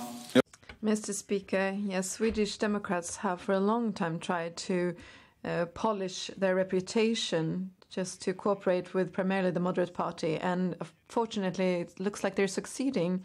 And that's why it's quite surprising that you're talking about democracy and that you were recently fighting for Orban, Putin, al-Assad, all these three leaders with obvious authoritarian leadership. And the Swedish Democrats hasn't written only one or two, but three written questions from Björn Söder. And on top of that, you have actively been criticizing one of the most important international human rights organizations, Civil Rights Defenders, who have the primary base here in Sweden. And you're irritated that your friend Viktor Orban, the Prime Minister of Hungary, is being criticized. Orban, who's been oppressing minorities, HBTQ people, closed down universities and so on. What the Swedish Democrats want to do is to make the government end their support and aid for the civil rights defender. Who's used this kind of method? Well, Viktor Orban, of course. So then, of course, you think, which other civilian organizations do you want to silence from the Swedish Democratic side? What other leaders can't you criticize if you're an organization? Because then the funding will be removed. So what do you think about this, Markus Wiechert? Thank you, Mr. Speaker. Well, I mean, to go into details when it comes to written questions that other people have written, well, yes, okay, I don't know what's in those questions, so I think actually you should put that question to the member who wrote them. Now, when it comes to different organisations being funded, etc., well, absolutely. The Sweden Democrats and the Left Party have very divergent views with regard to the type of organisation that should receive support. Let's take an example. The Left Party, you love PLO, the dictatorship PLO, whilst the Sweden Democrats, we believe that democracy in Israel is more important. We believe in a two-state solution where Israelis and Palestinians can live side by side, but we base our policies on democracy and freedom of the expression, and that people should live under freedoms and fundamental freedoms and rights. And you don't do that when you want to allocate funding to the PLO, which is undemocratic, and no one can say anything else other than that. And there have been so many scandals with anti-Semitism, terrorism, etc., etc. So I think I feel perfectly happy with our priorities when it comes to these issues. My question is whether the Left Party can be. Thank you. Herr talman, jag har aldrig hört talas. Mr. Speaker, I've never heard about a spokesperson for a party who's never hasn't read the written questions from the party colleagues. That's quite surprising. But the Swedish Democrats are not only criticizing civil rights defenders. In his questions, Björn Söder is also attacking George Soros, who is a well-known Hungarian-US billionaire and philanthropist with Jewish origin, and who is by many on the extreme rights is called a person who's behind a conspiracy of Jewish world domination. And the right extreme site New Times has called Soros for Europe's enemy number one. And this is nothing but an anti-Semitic rhetoric. I think the parties on the right side should now, who are now thinking about working together with the Swedish Democrats, really should think about this one more time. And for the moderate party, under the well-polished finish here, you have Björn Söder. Mr. Speaker, I don't know what Håkan Svenneling has done if he's accusing us for being anti-Semitic or anything that indirectly call member Björn Söder an anti-Semite. I mean, he's the most pro-Israel member in this chamber, and that's made very clear in all the documents that he has written and that we, the Sweden Democrats, have supported. Björn Söder is a true friend of Israel, and you can't say anything other than that. And anti-Semitism is something that we would never, never accept within the Sweden Democrats. Thank you. That's the end of that round of rejoinder. Next, we have Lars Adaktusson from the Christian Democrats, please.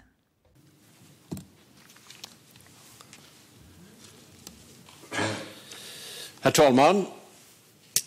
Mr. Speaker, in last year's foreign policy debate, I wanted a rejoinder with Markus Wiechler to discuss NATO, and I'm getting back to that question now. The reason is that the Swedish Democrats for a while now has been part of the parliamentary majority who's for a NATO option.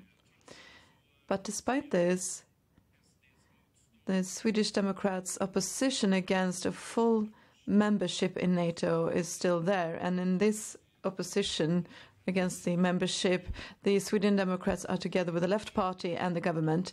I think it's quite unclear whether the Swedish Democrats are saying no to a NATO membership with the same reasons as the collected left parties are doing it.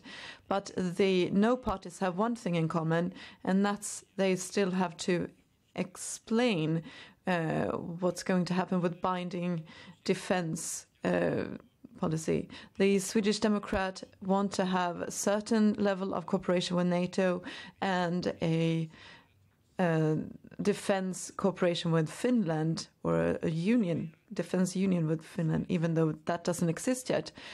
With Swedish democratic foreign policy, Sweden would be without any type of constitutionally based defense lines. If we would end up in a crisis or conflict, we wouldn't know if anyone would come and help us. So my question is, Markus Wiechler, is this the situation that you want? Thank you, Markus Wiechler. Lars Adaktusson. Thank you, Mr. Speaker. Thank you, Lars Adaktusson, for the question. I did, in fact, suspect that he would bring up NATO, and I think that's great, actually, I must say, not least bearing in mind the majority that we have arrived at here, statement here in this chamber about NATO.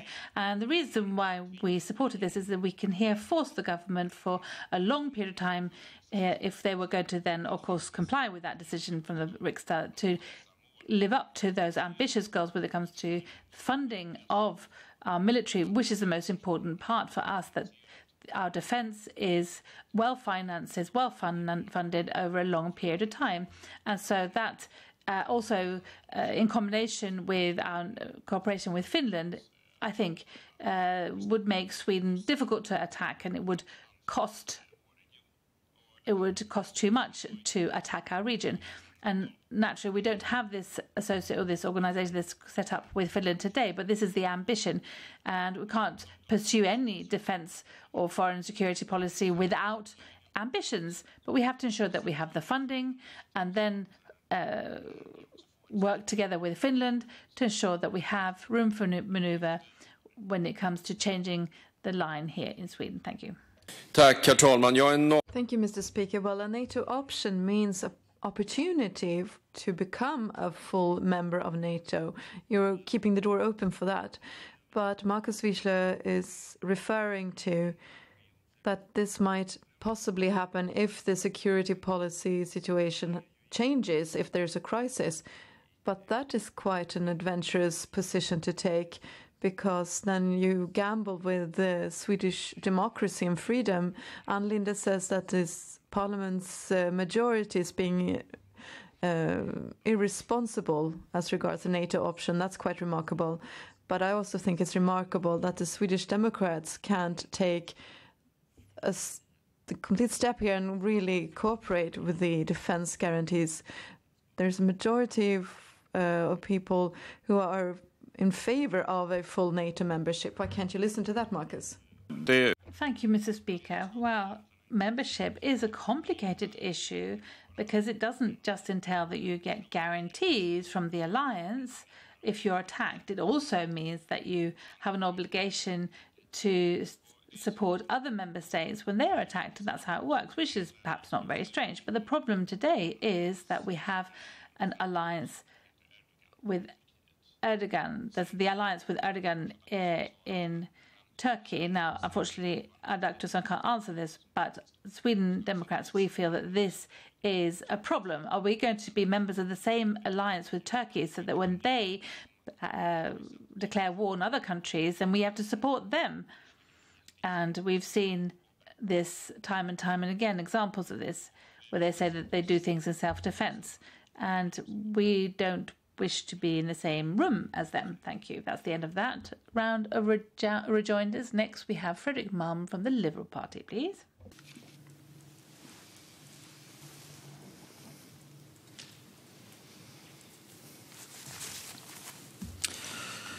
Tack så mycket.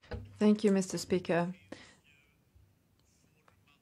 There are formative events in history, something that is so spectacular and major that it actually changes things or creates concern or shock and has great effects for the future. 9/11 was one such event, for instance, or the hostage drama in Sweden in the 70s, or when we introduced equal rights to vote and so on. One of these formative events happened in the beginning of January when the Capitol in Washington, D.C. was stormed and Donald Trump mobilized his supporters to break in to the Congress building in Washington. This shocked the world. I remember how I was just sitting there and watching CNN, and this was the proof of what Donald Trump's action eventually led to. I've tried to find out what the Swedish Democrats think about this, and I went to look at the newspaper of this party, Samtiden. It's owned by the party, and there they have an article about this attempted coup. And this is quite interesting because the editor-in-chief is defending this attack. He describes these hooligans as freedom fighters, but not just that. He concludes with a reference to Sweden. He says, shall the current people in power meet the same fate? Well, that's entirely up to themselves. So what the Sweden Democrats is doing here is really blackmailing. You said if you don't do the same thing as what we want, then otherwise we'll storm the parliament. Is this reasonable? Det är inte rimligt. Thank you, Mr. Speaker. No, it's not reasonable, Fredrik Malm. I grew up in the States. I attended American schools. I started my political journey in the United States in 2004. I was active in the Democratic campaign for Senator Kerry. I am still personally a Democrat from the American perspective. Now, there are Sweden Democrats who see themselves as Republicans instead, and the others as Democrats. And, of course, we have different approaches and views. However, I have quite a good idea about what's happened in the United States and the political life there. As I said, I've been politically active there in that country, and I also followed this with great fear and concern. And I understand in the last few years there's been a polarization in the United States which has really increased and is at a level that you couldn't even have anticipated, which is why everyone was so shocked in January. And this is the same for the Sweden Democrats. We were also shocked. And those who represent my party, who believe in the Republicans instead, they also say that this storming of the Capitol was totally unacceptable. They distance themselves from that. And it's very pleasing that we see that one after one of these hooligans who attacked the very core of American democracy have been identified and are now being prosecuted. And I think that it was a shame that it wasn't preventable. Thank you. Ja, tack så mycket, herr talman. Yes, thank you, Mr. Speaker. Yes, I understand that Markus Wiechel is shocked about this, but the party newspaper wasn't very shocked about the storming of the Capitol. It seemed like the editor-in-chief was rather inspired. He was writing and saying that this could be relatable to the Boston Tea Party or the American Revolution and the long fight for freedom. That's insane, to be frank. These were hooligans who broke into the building of Congress and vandalized it, and they were mobilized by the president, who's done everything he could for months to undermine the U.S. democracy. This had nothing to do about freedom. But I would like to get back to the last thing that you're writing in your newspaper, that this is up to the Swedish politicians to make sure that our parliament isn't stormed. What do you mean by this? I think this is blackmail. So if we don't do what the Swedish Democrats want, we will storm the Riksdag? Is that what you mean? Tack, herr talman. Ja, nu är det så att samtidigt... Thank you. Something is owned by Sweden Democrats, yes, but it's independent. And I have read what you're referring to here, and the fact of the matter is that the words used by the president are unacceptable, the former president rather, and there's no doubt about it that we can see that there was some kind of that he did encourage those to storm the Capitol, and they should be indicted and prosecuted, and that's definite. And take a definitely distance myself from what happened in the Capitol. Thank you. Now that was the end of that round of rejoinders, and all rejoinders for after Markus Wichel's address. Next, Kerstin Lundgren from the Centre Party.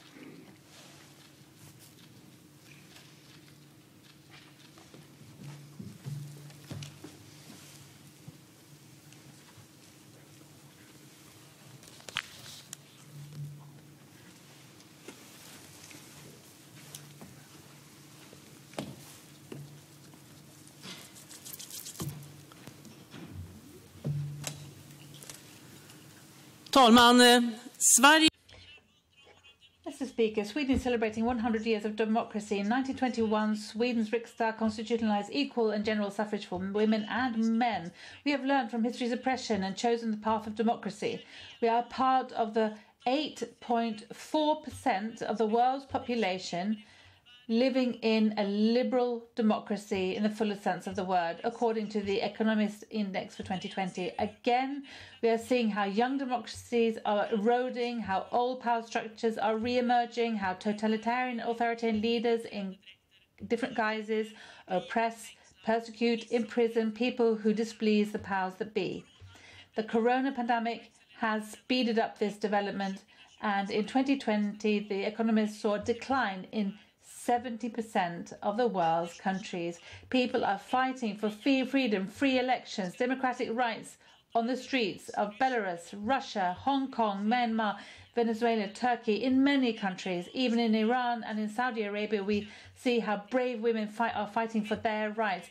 Women and LGBTQI people are affected globally, often due to leaders referring to so-called traditional values, by which they mean traditional dictatorial structures. Even within the EU, there is an ongoing struggle for freedom for women and LGBTQI people. The space for civilian society, for the independent media and courts is shrinking and is also threatened globally, but also within the European Union. The democratic world is being challenged and must pull together. We welcome the Biden administration's will to again cooperate with democracies to shape solutions to the challenges that our citizens meet. This may be with regard to pandemics, the climate, welfare, or our national sovereignty. Sweden is, together with our Nordic neighbours, a strong role model, and thus naturally also subjected to a lot of pressure, since for everyone who's afraid of freedom and democracy, our countries are a threat. Both Hong Kong and Taiwan are role models as well in Southeast Asia, and thus a threat to China's Communist Party.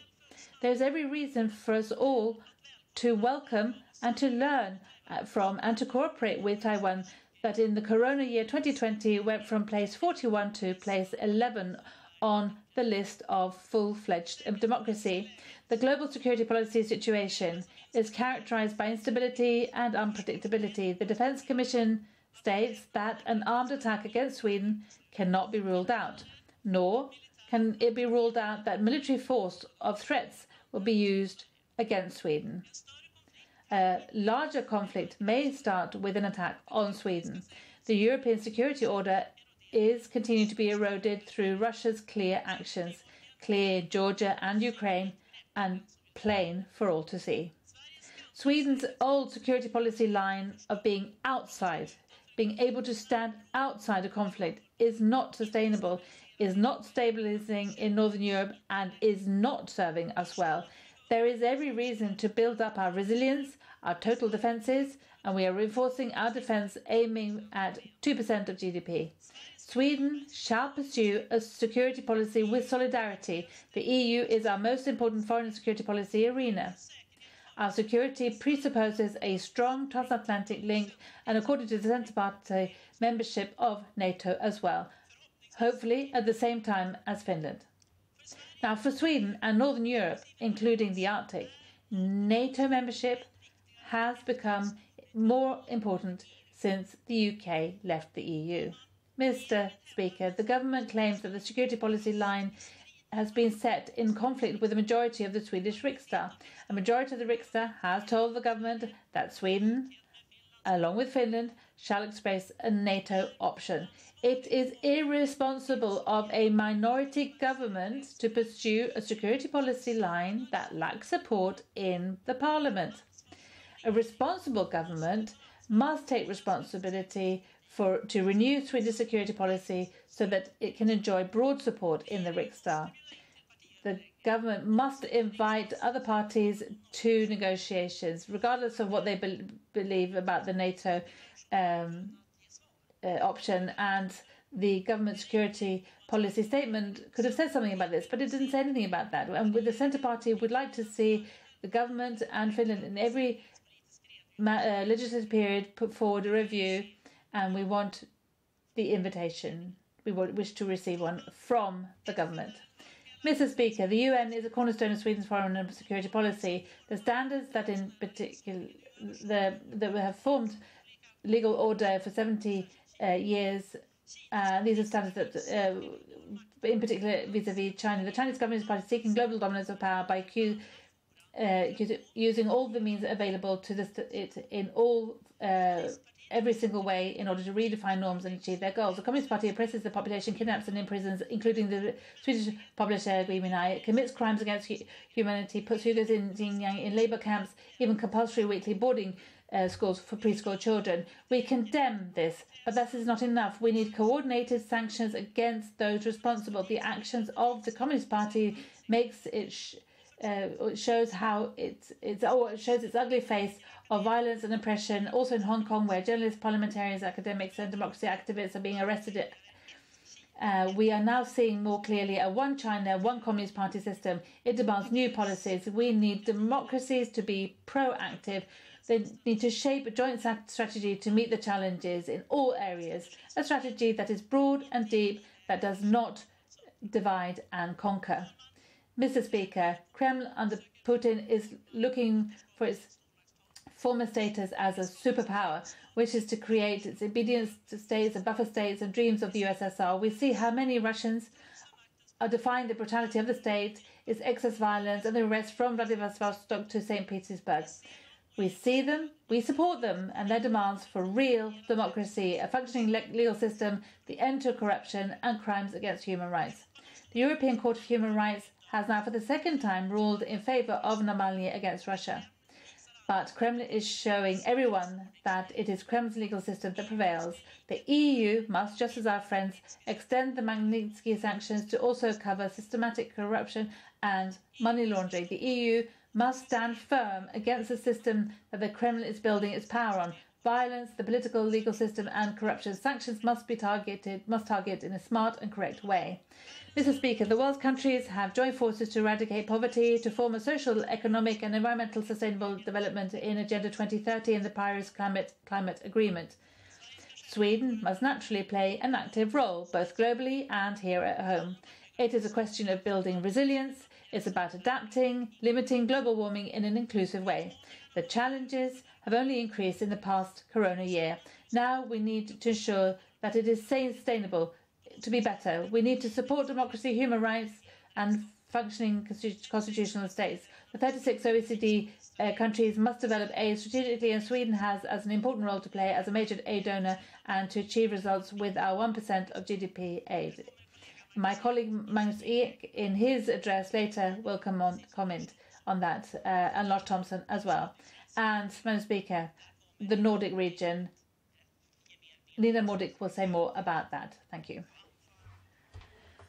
The Foreign Minister, Ann Linde, Håkan Svenning from the Left Party, and Lars Adaktusson from the Christian Democrats have requested a rejoinder. Thank you.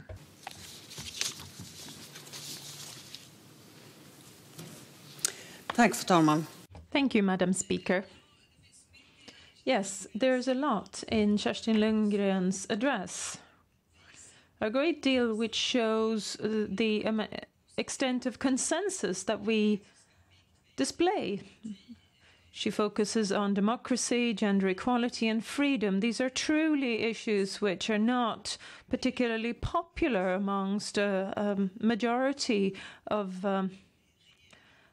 governments globally that we see today. Unfortunately, however, we do not agree when it comes to NATO, our two parties, and it is somewhat unusual that Kerstin Lundgren says that there's no cooperation between the government and the Centre Party and the Liberals on these issues. When together we tabled a bill for the total defence focus for the upcoming period, and we negotiated on every single sentence. I wonder what's driving Kerstin Lundgren to believe that the Moderate Party would remain at the table in discussions on security policy when they dropped out of the defence cooperation in 2019, and virtually every time we've had cross-party discussions on energy, on gangs, on the agreement, on high-speed rail, on housing. The Moderate Party has chosen to leave the table. What makes Kerstin Lundgren believe that they would stay for discussions on this topic? I much prefer having discussions in the Committee on the European Union Affairs, on the Advisory Council on Foreign Affairs, and on the Committee of Foreign Affairs. Kerstin Lundgren. Fru talman. Thank you, Madam Speaker, and thank you, Foreign Minister, for your comments there. But I was surprised, Madam Speaker, because the Foreign Minister is hiding behind the moderates. And I think the Foreign Minister should, in fact, show the courage to appear, as it were, and really try and test it. We would like to have a discussion, a negotiation about security policy wording and its framework. And why won't the government take that responsibility? You don't have a majority today for what you support, the line that you support. There's nothing in the declaration either, and the statement of foreign policy. And here, you don't even want to open the door for negotiations to come to an agreement about the line to pursue. Madam Speaker, I don't know, but I feel that it's a weakness, actually, when the government so very clearly avoids the new situation which has risen. Now, the government normally says that this is a reality which gives stability for the whole of Northern Europe. And I read Sergei Lavrov's comment at the press conference that the Foreign Minister had with Mr. Lavrov in Moscow. And there he did praise Sweden, saying that Sweden's policies not participating in a military alliance is an important factor for regional stability. But there's nobody else who supports this stance. This is a unique stance by a Swedish minority government. It's not consistent either. So let's have discussions about this and find a solution. Let us receive an invitation. Foreign Minister, please. Socialdemokraterna, varsågod. Tack, fru talman. Thank you, Madam Speaker. No, we're not hiding behind the Moderate Party. But as opposed to back in 2002, when Ann Linde was Minister of Foreign Affairs and I was International Secretary of the Social Democratic Party, back then we had talks because you could trust that the Moderate Party would stay and be a serious partner in talks. But now that's no longer the case, including defence matters for joint discussions. And so I fail to see the point of convening such discussions on these important matters. It's very important, as Kerstin Lundgren points to, the comments from Mr. Lavrov, for example, because we know, of course, that if you make significant shifts in security policy direction, such as a NATO membership or what a rapprochement to NATO would entail in above and beyond the very close cooperation we already have with NATO, we would see countermeasures taken. Very clear countermeasures. We want to have a forceful cooperation with NATO without running the danger of countermeasures. Now, Kerstin Lundgren, final rejoinder. Thank you.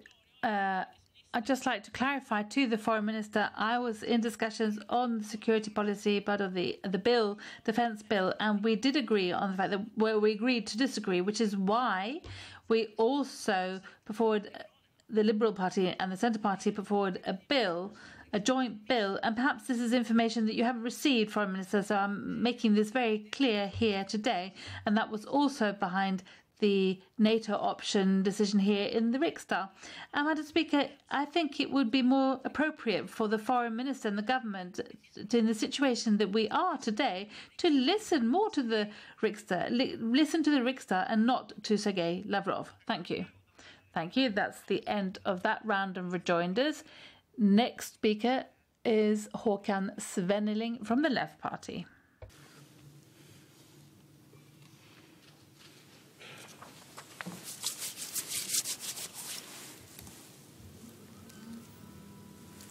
Fru talman. Madam Speaker, the Centre Party has a long anti-trade union history. The campaign Trade Union Forever to giving out awards at the LO headquarters. Trade union rights tends to have a low priority status. We're happy to talk about agricultural production, but not very much is said about the conditions of the workers, whether they harvest or work in factories to process what's been cultivated. Trade union rights across the globe are under severe pressure. 85% of the countries are opposed to the unionization right. 75% in other factors in Brazil. People are threatened and abused in Colombia. We see far too many murders of trade union activists, etc., etc. Over her many years in the Riksdag, 469 motions have been tabled by Kerstin Lundgren. Not a single one. I haven't read every single page of them, but generally speaking, not a single one deals with trade union rights across the globe. So I wonder why the Centre Party dislikes the workers of the world. Kerstin Lundgren? Fru talman. Thank you, Madam Speaker, and thank you, Håkan Svenneling, for the fact that he studies our motions in such detail. But I think, though, that you are aware of the fact that what we normally say in the Committee on Foreign Affairs, and that is that human rights, they are universal, and that's all there is to say about it. And, of course, included in that, you also have trade union rights. And really, that's all within our stance, regardless of we're talking about India, Colombia, or wherever. This is also one of the issues that we're going to be looking at when it comes to the agreement that the EU has concluded with China, the investment agreement. And this is an important part of that, the ILO, for example, because there's not a tendency to follow up what you say, which is one of the issues that we are going to study very carefully. So, Madam Speaker, I would say that we do support the obvious right to organize as a worker or politically or in any other way. It's a universal right that applies in all countries. Thank you. Håkan Svenneling. Madam Speaker. Well, then I dare to hope for some more commitment on behalf of Kerstin Lundgren for trade union rights. Goal 8 in the UN agenda, for example, deals with this. And as Kerstin Lundgren touches upon, there are some issues that need to be emphasized, linked to trade union rights, linked to China, forced labor, which was touched upon very briefly when Kerstin Lundgren discussed the situation of Uyghurs in China. You constitute a part of the backing for the current government in the Centre Party, and your aim is to try and demolish the Swedish labour laws. We do not wish to see any mandate to do the same for the workers, the rest of the world. They're working so hard, as it were. Finally, John to Kerstin Lundgren. Thank you, Madam Speaker. Let me just inform Member Svenneling that the Centre Party is one of the popular movements which has really fought for people's possibility to organise and to have trade union rights. There's nothing that says that we want to break that at all, or labour law. But what we do want to do is to develop it, evolve it. Was a threat against labour law and also those who fight out there is, of course, if we have labour law which shuts people in or out from the rights that they have, or that should be, and that should be regarded as universal. That's the end of that round of rejoinders. Next, we have Lars Adaktusson from the Christian Democrats, please. Tack, fru talman. Thank you, Madam Speaker. At last year's debate on foreign policy, Kerstin Lundgren and I discussed the US peace initiative in the Middle East. Kerstin Lundgren talked of the US so-called peace plan and said, and I quote, "This is not something that promotes peace and development, neither on the ground nor in the region," end quote. Since then, there's been a normalization between Israel and important parts of the Arab region through peace agreements with the United Arab Emirates, with Bahrain, with Sudan, with Morocco. Completely new possibilities have opened up for diplomatic relations, for increased security, for trade and growth, but also for a deepened and more general recognition of Israel's right to exist. Madam Speaker, there's every reason, therefore, to welcome and rejoice in what's happening right now. What we're witnessing is a historic development, which at the end of the day is about peace and security for Israel, as well as for the region. So, against this backdrop, I'd like to ask what Kerstin Lundgren's view is, based on what she said about the US peace initiative and that it wouldn't promote peace and development neither on the ground nor in the region. Thank you. Kerstin Lundgren. Tack, fru talman. Thank you, Madam Speaker. Yes, I remember Lars Adaktusson's and my debate and this foreign policy debate the last time, and the peace initiative that we were talking about then was the one that was going to solve the conflict between Israelis and Palestinians. But we haven't seen any development there yet. I welcome, of course, the fact that Israel has made an agreement. It's not peace agreements per se, but they have at least agreed with some of the Gulf states and Morocco. Of course, it's important that it's good that they're building on their security, and I really also hope that this creates conditions for them to make them get ahead in this conflict that they still have to solve, this conflict between Israel and Palestine, because unfortunately we still have this problem, and this two-state solution Lars Adaktusson also wants to see. We haven't seen anything happen regarding that yet, and nothing as regards with agreements that has happened with lots of different Arab states. But I welcome every type of solution. I really hope that this can contribute to creating a safer and secure environment which makes it possible for them to take decisions. But unfortunately, I haven't seen any clear initiatives in that direction, even after the agreements have been made. But I really look forward to more. Thank you, Madam Speaker. Thank you. Lars Adaktusson, go ahead. Den amerikanska fredsplanen Thank you, Madam Speaker. The U.S. peace plan didn't deal exclusively with the peace plan for Israel and Palestine. I think Kerstin Lundgren is aware of that. It was for the region as a whole. It goes without saying that dialogue and negotiations from with the Palestinian side is something which is both desirable and important, but it hasn't been possible with the Palestinian leadership who've been proud of the fact that they refused to even answer the phone when the White House are trying to get in touch. In spite of this, the US did in fact move their positions forward in the Middle East in a way where decades of mediation from the EU has failed. Conventional wisdom to suggest that peace in the Middle East has to start with the solution to the Israel-Palestine conflict is no longer correct. And I hope that Kerstin Lundgren welcomes this, truly. Thank you. Final rejoinder for Kerstin Lundgren.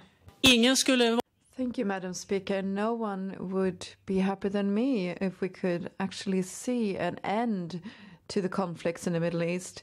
But unfortunately, this is still a region that is really marred by so many different conflicts, so many displaced people in their own countries, outside the countries.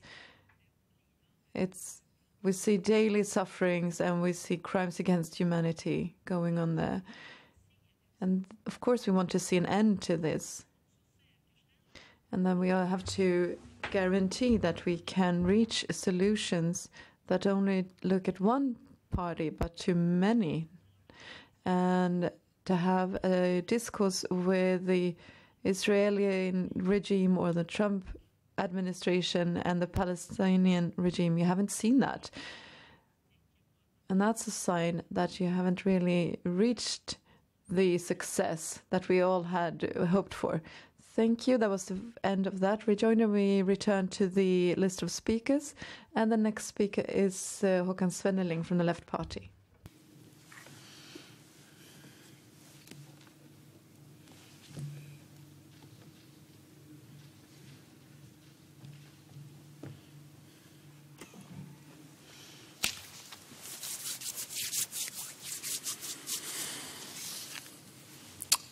Fru talman, för ett år sedan... Madam Speaker, a year ago, nobody discussed the corona pandemic in this debate. Now, a year later, the effect of the pandemic has brutally hit the entire world, and it's been clear that the poorest are the hardest affected. In India, people in the enormous informal sector were prevented from working. In Nigeria, people who broke the curfew were shot. In Poland, abortions have been banned and people have been banned from protesting against this decision. There are two red lines against the government for my party during this period: the market-based rents and labor law. And across the world, the right to somewhere to live and the right to a safe job are two freedoms which are often restricted when you allow the capital to call the shots.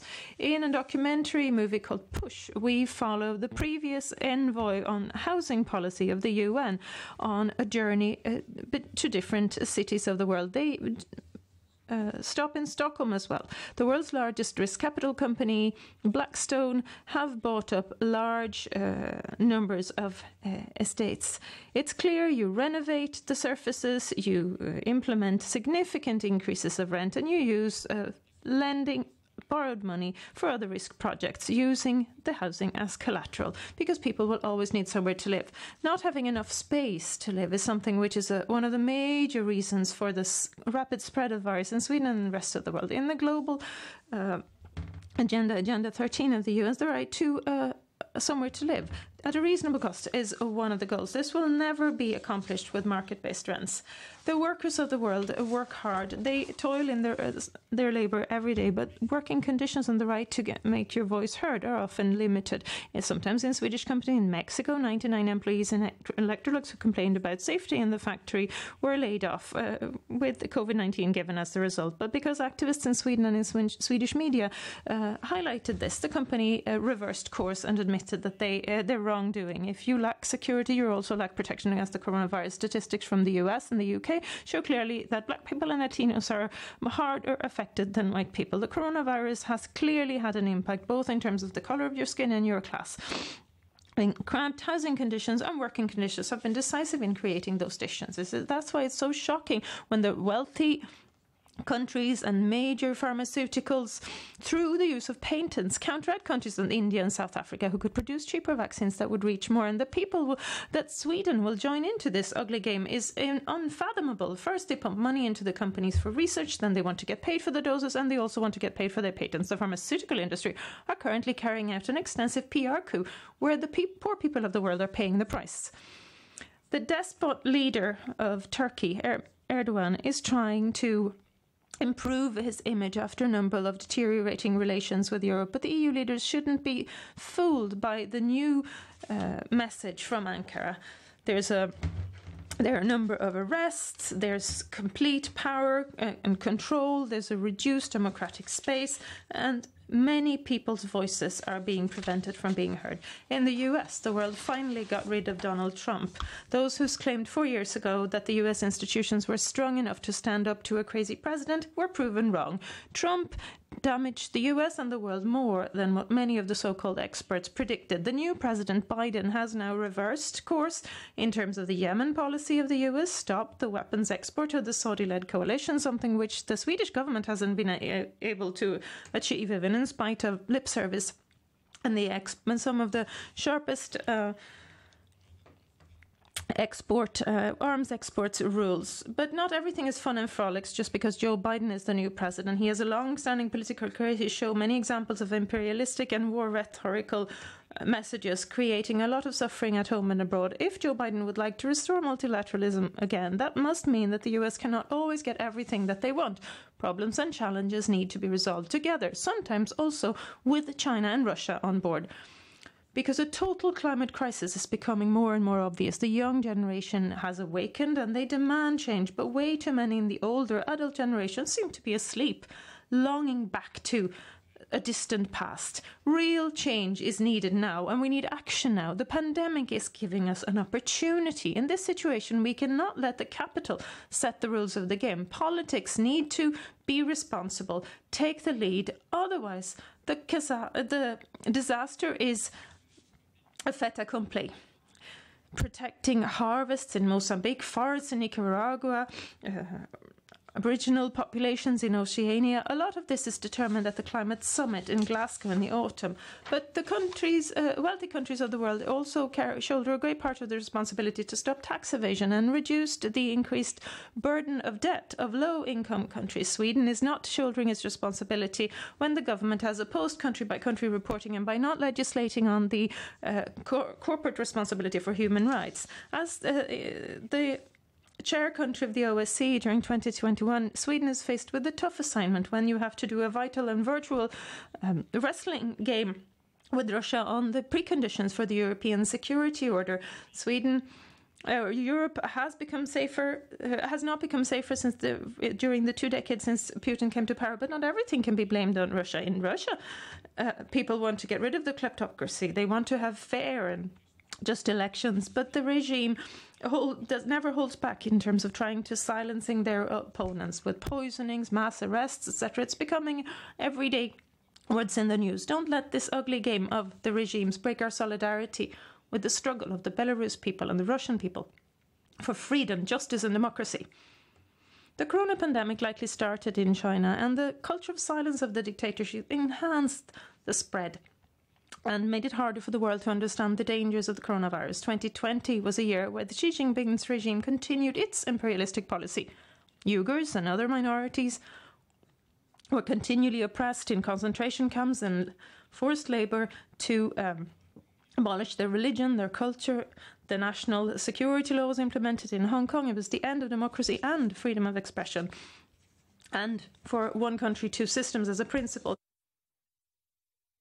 The brave young generation was crushed, and they're now forced against their will into a dictatorship. We need to speak of and highlight and put the limelight on the Swedes who are imprisoned across the world illegally, such as Gui Minhai in China, David Isaak in Eritrea, and Rizal Jadali in Iran. At the initiative of the Left Party and the Moderate Party, we have ensured that there will be a commission on silent diplomacy, especially in the cases of Isaak and Minhai. In just over a year, the interesting results and findings will be published. But there's a lack of interest, and that worries me. Madam Speaker, Sweden could do more across the world. If we stop focusing our entire foreign policy on what the EU does, we could make more of a difference. Such an area is the UN and the peacekeeping forces. Both civilian and military missions. Not since the days of Tage Erlander has Sweden had so few people in UN missions, according to statistics from the Swedish UN Association. And this is not something that the government likes to talk about. The left-wing party is proposing that Sweden reprioritizes and enhancing EU contributions by 50% in our missions. We will never be stronger than what the states of the world will allow the UN to be, and that will make Sweden and the UN stronger. Thank you. Hans Wallmark of the Moderate Party, Marcus Wiechel, Sweden Democrats, Kerstin Lundgren, Centre Party, Lars Adaktusson, Christian Democrats, and Fredrik Malm of the Liberal Party have asked for rejoinders, as well as the Minister for Foreign Affairs of the Social Democratic Party. Starting with the Minister for Foreign Affairs, you have the floor.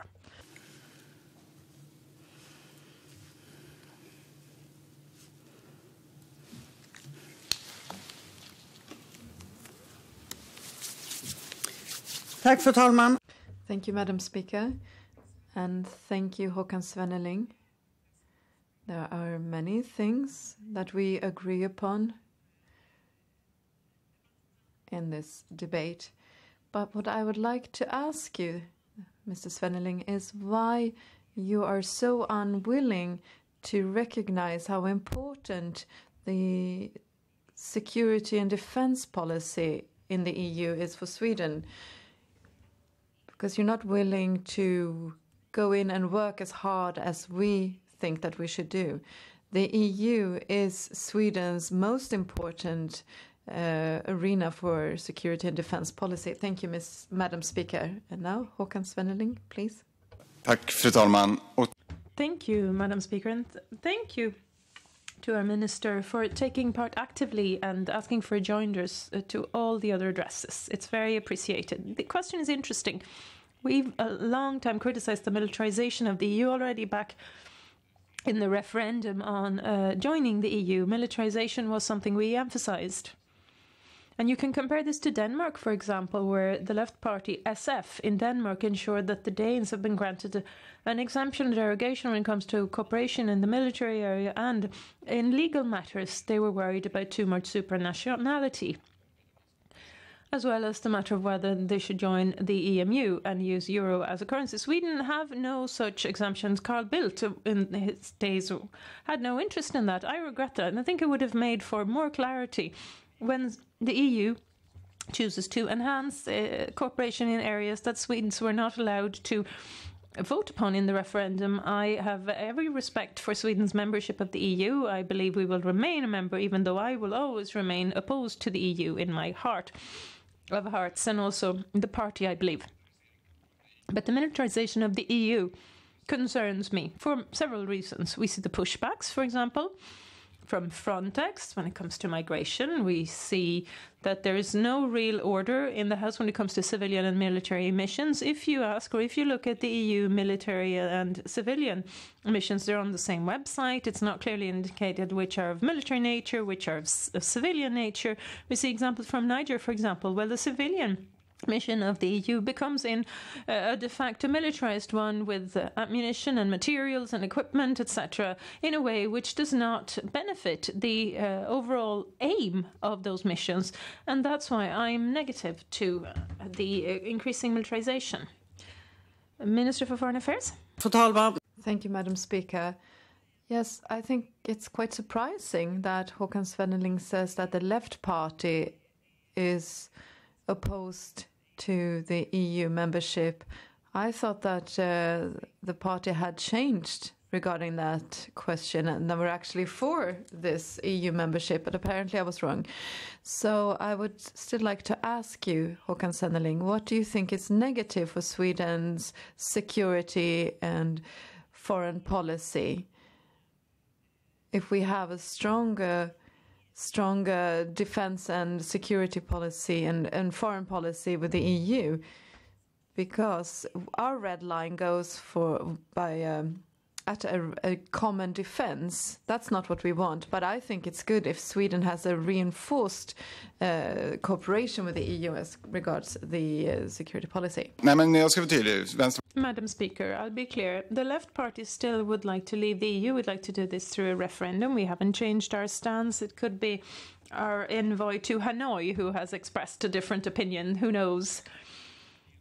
I'm concerned that when Sweden focuses so much, as the government and the Minister of Foreign Affairs are doing, so much on the EU, you lose touch with the rest of the world, in particular the UN. The UN will never be stronger than what we, the states, members of the EU, do together. The Social Democrats deserve praise for the good job on the Security Council. The right-wing parties tended to throw around a lot of criticism that led to an evaluation which came up to the conclusion that the government did a good job, and I think we deserve to be proud of that. Now we have the chairmanship of the OSCE, very proud of that too, but I'm worried that if we focus too much on the EU, we will lose in strength in OSCE, in the UN and in other international fora. Thank you. That concludes this round of rejoinders. The next round of rejoinder is with Hans Wallmark of the Moderate Party. You have the floor.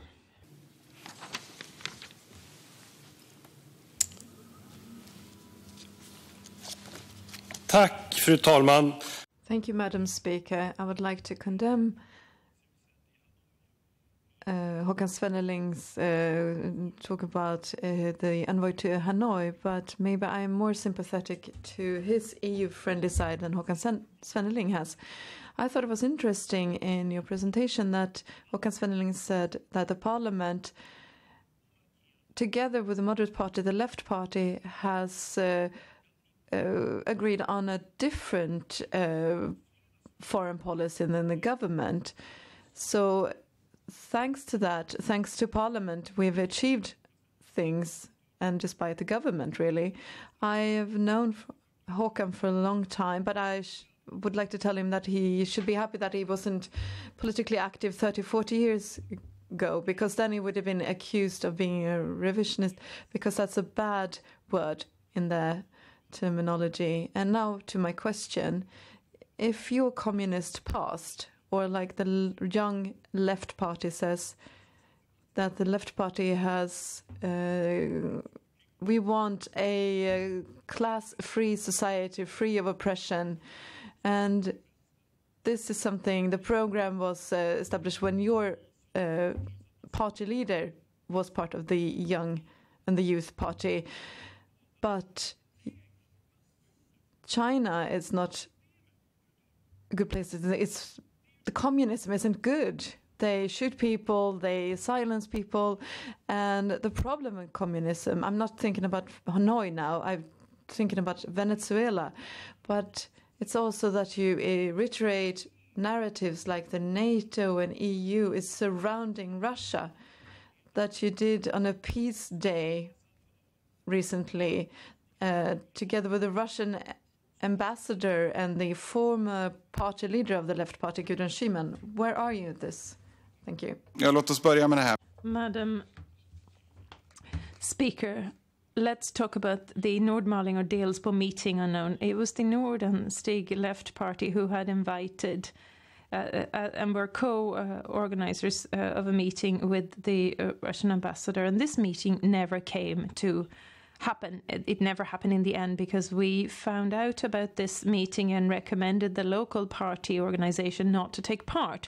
So what we're talking about is a meeting which never happened, even if Tolle had performed at the meeting, supposedly. I think that was a wise decision by them to cancel the meeting, because I find it hard to see why the kleptocratic representatives of Putin's regime should be given that attention. But I think it's important to reduce tensions in the neighborhood, why the START agreement and other disarmament treaties are important, why it's important to sign treaties, but perhaps you shouldn't do it with the Russian ambassador to Sweden. When it comes to the young left movement, they work for freedom from oppression. And let's pause there. That's what the youth organization would like to achieve. It's something beautiful that really is terrifying to the right-wing parties, a classless society free from oppression. But the youth organization decide for themselves. Young people organize things. They organize politically. One day, some of them will be elected to the Swedish Riksdag. They work for a communist society. I would have chosen a different wording, perhaps. You can never take out the C for communism in our history. We will never perform any revisionism of history, but let's be clear that the Left Party and the youth organizations stand up for the equal value of every single individual, and I want to repeat that we are opposed to all types of exploitation which take away the value of any human being. Thank you. Hans Wallmark of the Moderate Party. Thank you, Madam Speaker. Yeah, well, the problem is that communism is just a tiny word. It's actually the name of a violent ideology.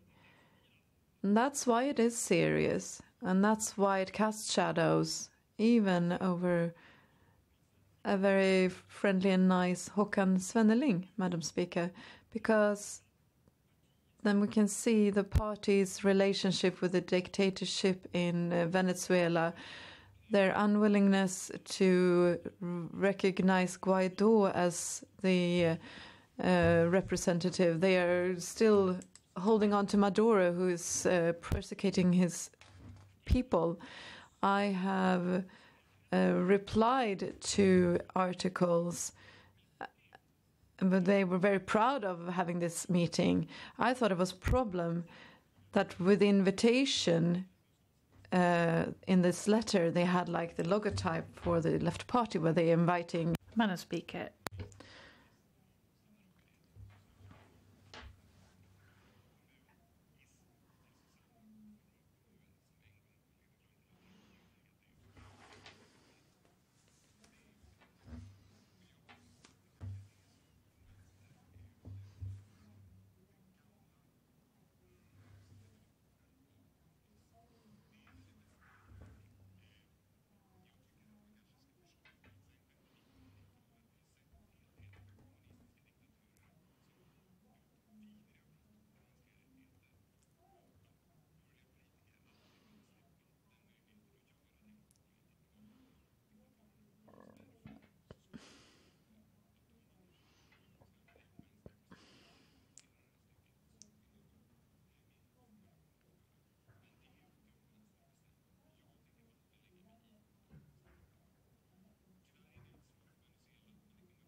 Tack, fru talman.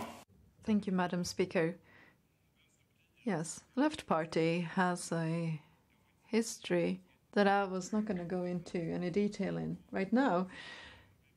But something that we know that the Left Party has been doing in modern times is to give aid to pro-Russian activists.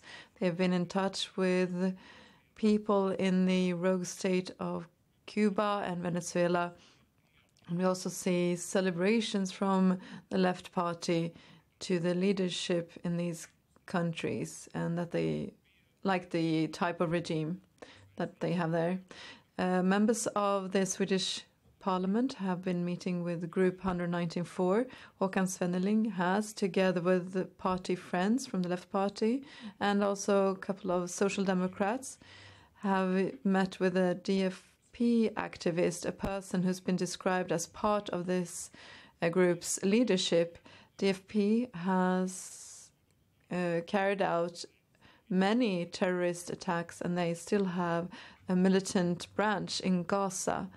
And this organization has close contacts to the left party. And this person is someone that Håkan Svenneling has met himself.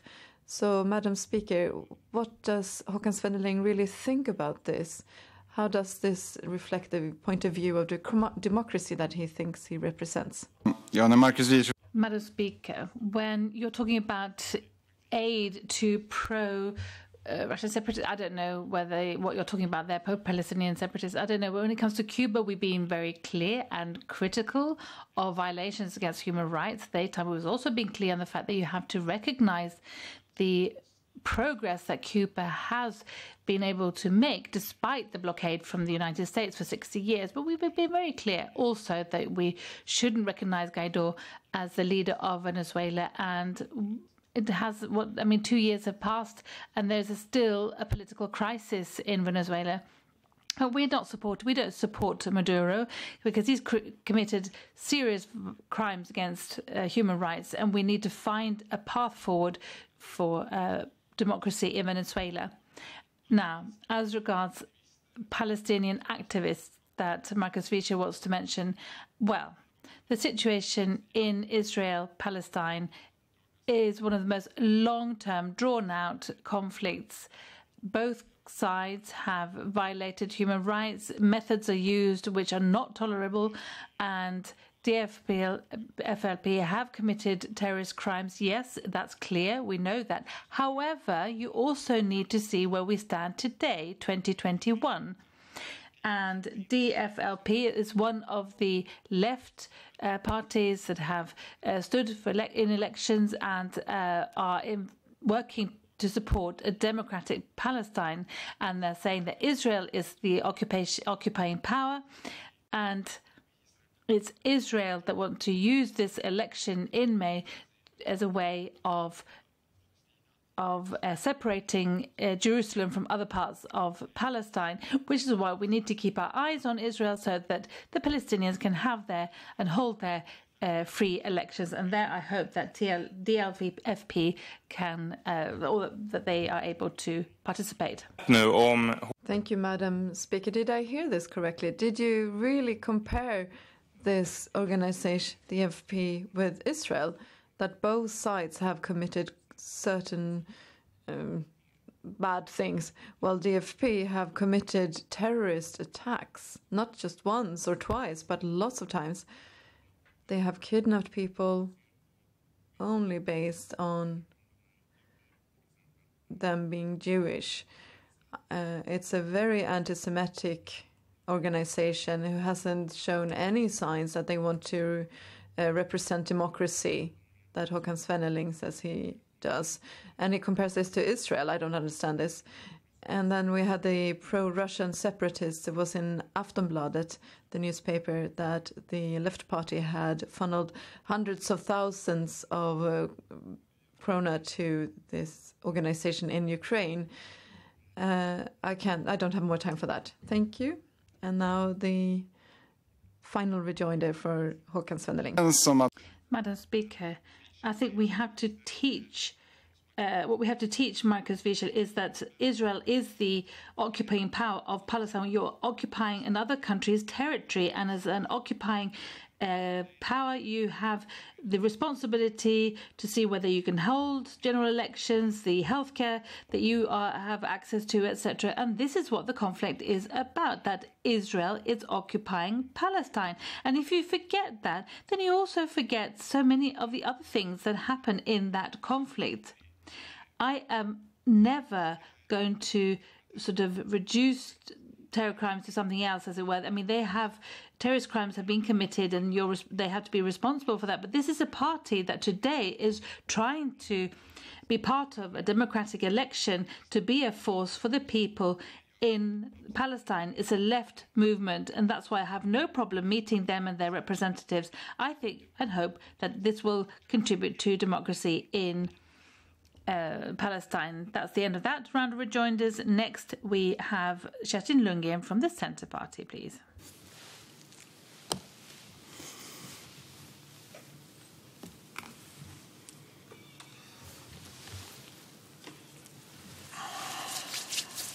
Tack, fru talman. Thank you, Madam Speaker.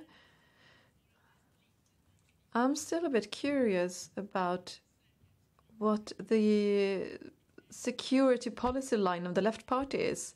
I heard that the Left Party doesn't share the line of the foreign minister when it comes to the importance of cooperating with the EU. But I was wondering, is the Left Party behind a solidaric foreign policy, and what does that mean to the Left Party in that case? And then, Madam Speaker, I would also like to know, as I can hear the demands for sanctions also from the Left Party, is the Left Party ready to support our demand for imposing not only the Magnitsky sanctions for human rights, but also sanctions for systematic corruption and money laundering? The Left Party did not support that request on Friday, so I would just like to know if maybe the Left Party has changed their mind since then. Thank you. Håkan Sendeling, go ahead. Fru talman, en av mina ambitioner. Madam Speaker, one of my ambitions as a spokesman of Foreign Affairs is that the Left Party's alternatives should be clear. We are clear opponents of NATO. We think that increases tension in our neck of the woods, as it were, and being a part of NATO, that is going to make things worse. I mean, NATO has a lot of military bases around Russia, and the clear aim is, they target Russia. Having said that, then we're not saying that the alternative is not to increase our and reinforce our military and defence.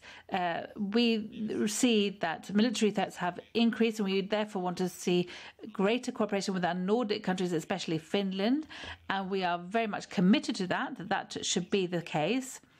We don't support the government either in their security policy or foreign policy as such. We have our own line, which is on the left of the social democratic government. I mean, we can agree on some of the basic values and the NATO option and so on, but we're much clearer that we want to try to see more disarmament and nuclear-free zones, etc. And we are much clearer with regard to our alternatives, our views, and how we can contribute to disarmament, reducing tension between Russia and, the European continent. Now, as regards Kerstin Lunge's other question and sanctions, I think we're going to have to analyse that. I do believe basically that we need to combat corruption. The Left Party have put forward several proposals, and the Centre Party has in fact didn't support us in that, and having reporting country by country. But I haven't looked at this proposal in detail, but naturally we do need to combat corruption. Fru talman. Thank you, Madam Speaker. I heard that the Left Party is not behind the government's foreign policy line. It seems like it's getting thinner and thinner, the support for this line. So that is also in favor then for that they really should invite to discussions about the security policy. And what do you think about that, Left Party? And then we also talked about the security policy. I couldn't at least not hear. What does the Left Party think about this? And I also like to comment, it's not NATO, Madam Speaker. It's about the Nordic countries. Then we have Norway, who's a NATO member. We have the Baltic states, who want to have more security, building barriers and thresholds to build security together with others. Shouldn't we also be doing that, Madam Speaker? Thank you. And then final rejoinder, Håkan Svenneling from the Left Party. Madam Speaker, lots of questions for 1 minute, but we think that the government should invite other parties for discussions more often. I think it's also I think that the Left Party and Centre Party are closer to the government in this chamber and on many issues, so we would be able to get a majority in the Riksdag if they cooperate with us. And they haven't gone down that route yet, but I would suggest that they should. But what you're talking about here, NATO option, well, I think that should be then taken in the next Defence Commission. That's how things are dealt with here in this REC. So that will be in 2022, and they can analyse what the NATO option would entail. Because you're sort of saying that there's a NATO option in Finland, but actually when we've looked into it, it's not quite the case, actually. This is more the conservative media who write it up about it in that way. But naturally, we need to help each other, and if there's a conflict in this area, in this region. Thank you. This is the end of this round of rejoinders. Now we have the next round of rejoinders, and Lars Adaktusson, you're next from the Christian Democrats, please. Tack för det, fru talman. Thank you, Madam Speaker. Recently, the Remembrance Day of the Holocaust was done also in the Israel broadcasting channel, and that they said that the Jews were hated for their racism and their dirty behavior. And then they also talked about that the Holocaust was a price that the Jews had to pay for their vicious behavior, their conspiracies, and their meanness. Anti-Semitism is quite common in media and public debates in Palestine areas. Since there's no freedom of the press, it's the regime that controls the messages that have been spread to the people. Anti-Semitism is real. It's high up in the Palestinian leadership. This is serious, and this also has consequences. According to the international organization Anti-Defamation League, Palestine areas have the most anti-Semitic population in the world. 87% of the Palestinians concur with the statement that people hate Jews because of their behavior. Madam Speaker, in the committee proposal, the Left Party says that the occupation is the reason for the conflict between Israel and Palestine. I would like to ask Håkan Svenneling, shouldn't it say that it is the hate against Jews and the threats to destroy the Jewish state that's really the cause of this conflict? Thank you. Håkan Svenneling. Madam Speaker, this is awful things that Lars Adaktusson is referring to here. This is the hate that we see between Israelis and Palestinians is terrible and awful in so many different ways. When you visit this region, you're really struck by the fact that they live in such a difficult situation in so many different ways. I have visited Israeli homes where you have bomb shelters in the homes if there's a bomb attack, and then you also have been to Palestinian homes where they see Israeli soldiers next door. And I think we all need to do everything we can to find a peaceful solution to this conflict. One way is that we can make Palestine democratic with elections, and they're going to hold elections in this difficult pandemic, and it would do a lot, I think, if we saw Palestinians being able to choose their politicians and their government in free elections. I mean, if you haven't got a parliament like the Swedish Riksdag that doesn't control those in power, regardless of whether it's TV channels or politicians, so that's why it would be so important for the Palestinian parliament to meet again. Now, the reasons behind the conflict, I think, is what's first, the chicken or the egg, what you're talking about there, Lars Adaktusson. So we can see that Israel is the occupying power. It's still conflict on the ground. Peace treaties have not been signed. And that means that's where we have to really continue from where we are today. We have to do everything we can to find a peaceful solution to the world's longest, long drawn-out conflict. Thank you. Ja, fru talman, jag tycker att det hedrar Håkan. Thank you, Madam Speaker. I'd like to commend Håkan Svenneling for distancing himself from these terrible statements that are clearly quite horrific. It's important to be aware of what's causing this conflict, and if you do it in the manner of the Left Party, you disregard important facts, however. The Arabic assault-based wars in 1948 and 1967, where Israel's neighbors attacked, they were carried out before there was any occupation. So the occupation is not the starting point. Rather, it's the hate of the Jews. And with the stated aim of getting rid of this state of Israel. I hope that the Left Party would be prepared to modify and change and amend their state. Håkan Svenneling, final rejoinder. Madam Speaker, our point of departure is international law and the respect of human rights, and there have been crimes against both of these committed both by the Israeli military and also Palestinian groups. That is crystal clear. And it also becomes very clear if you look at Gaza, for example, during a pandemic like this one. In Gaza, there are 2 million people. They're shut in a very small area with a huge wall around them, which is being watched by the Israeli military. There's a huge human suffering in Gaza at the moment during the pandemic. It's difficult to find clean water. They can't make ends meet, and everything is all boils down to what the Israelis allow into the region. And there are awful terrorist groups in Gaza. That's absolutely true. But you are punishing a whole people, everyone living in Gaza, and we have to condemn this human suffering that we see today. Thank you. That's the end of this round of rejoinders. And next we have Fredrik Malm from the Liberal Party, please.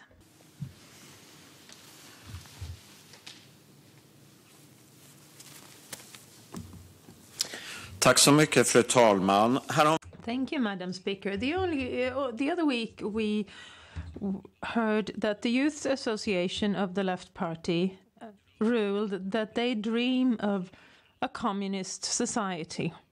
I've spent some time reflecting on this. How is it possible that in the year 2021 you determine at a Youth Society Congress of a parliamentary party that they'd like to have a communist society? Do they lack information about the violations and atrocities that have occurred, or is it a shortcoming of the educational system? Do they lack empathy for the victims?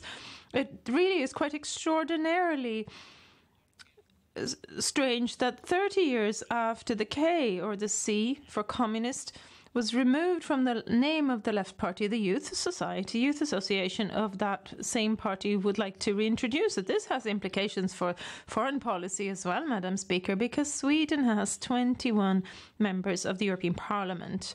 Out of those, 20 members managed to vote in favour of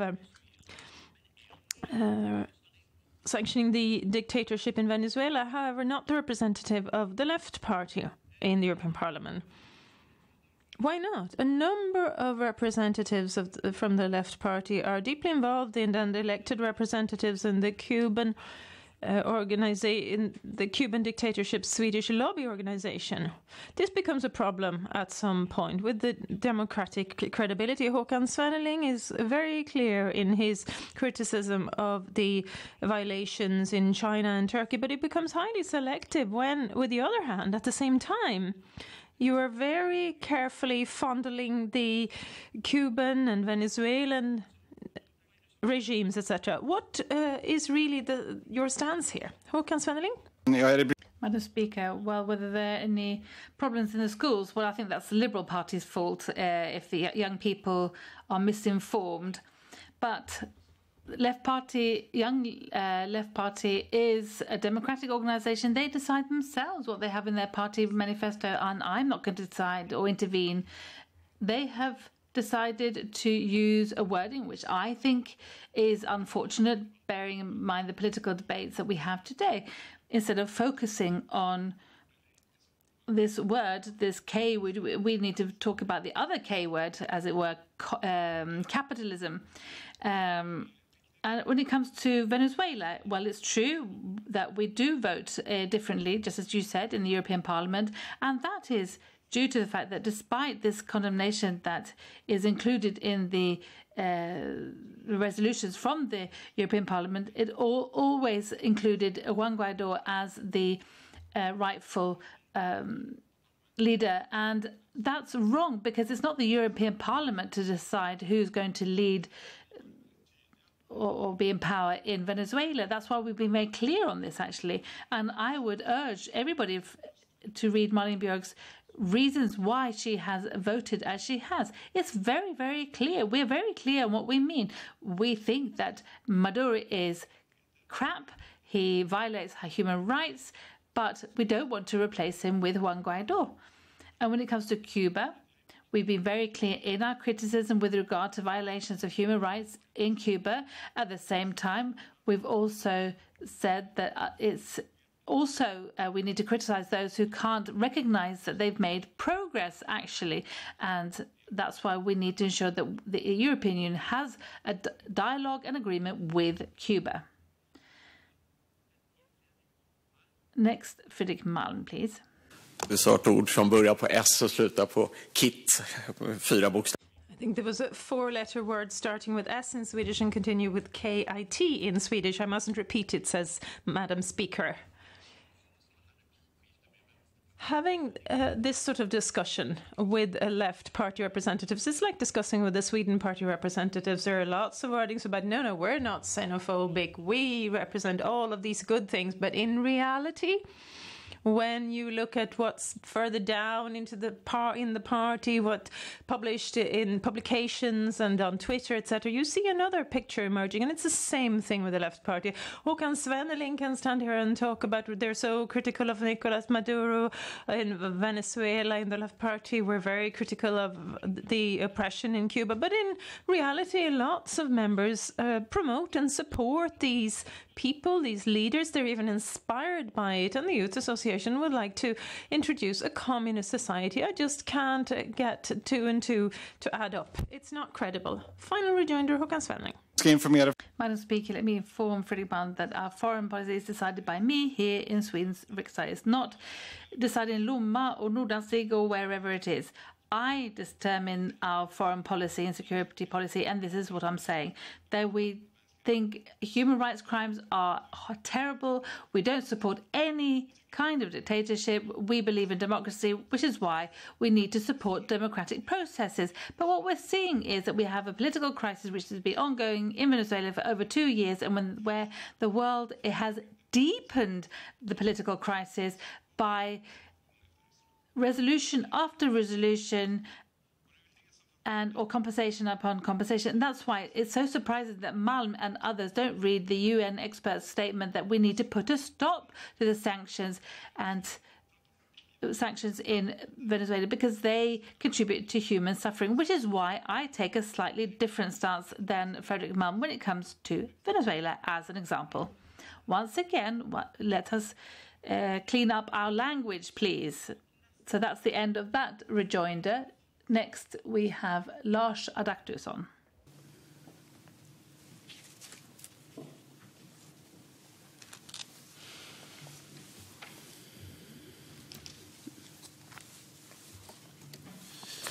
Tack, fru talman.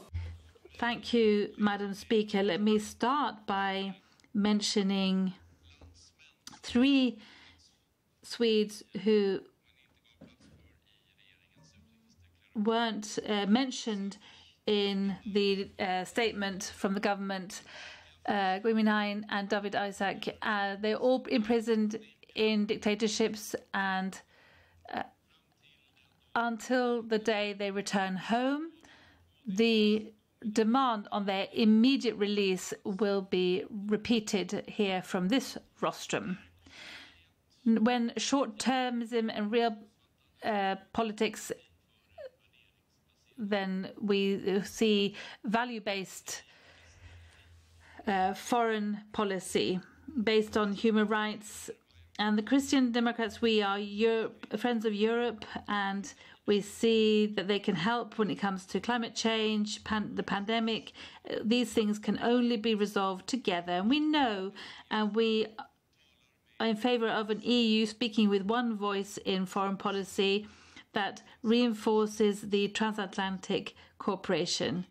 And in that light, it is central for us that Sweden, as quickly as possible, applies for membership of NATO, and that in the Riksdag there is a majority in favour of a NATO option is welcome. And this leads only to one conclusion, and that is that the government must realise this. The government must act, because and for that we don't need any further meetings for that. Now, Madam Speaker, since the last foreign policy debate last year, we've seen dark forces continuing to oppress and persecute people in their struggle for freedom round about the world. Millions of very brave people in peaceful demonstrations have been met with brutal violence and repressive action. And let me put it very clear, the Christian Democrats, we are always on the side of democracy, wherever it may be, in all around the world, Venezuela, etc., where the populations and the civilian society, they have our full support. Since last year's debate, we have a new president installed in the United States, and then we have China being the foreign policy issue. Really, and the decisions that are being made there are very worrying. We can see that the power of the Communist Party is increasing, and this is to the detriment of democratic reform. And we've seen also they persecute Christians, for example, Muslims. In the Xinjiang province, we see that 1 million Uyghurs are being brainwashed and tortured. In Hong Kong, the Peking regime and the national security law is leading to prosecuting against peaceful demonstrators. And in Taiwan, there are threats made by China saying that independence means war. And in parallel with this, there is also increased concern with regard to Russia. Russia is a serious security threat for Europe in the Baltic region, in the Black Sea region as well. The annexation of Crimea, for example, really shows what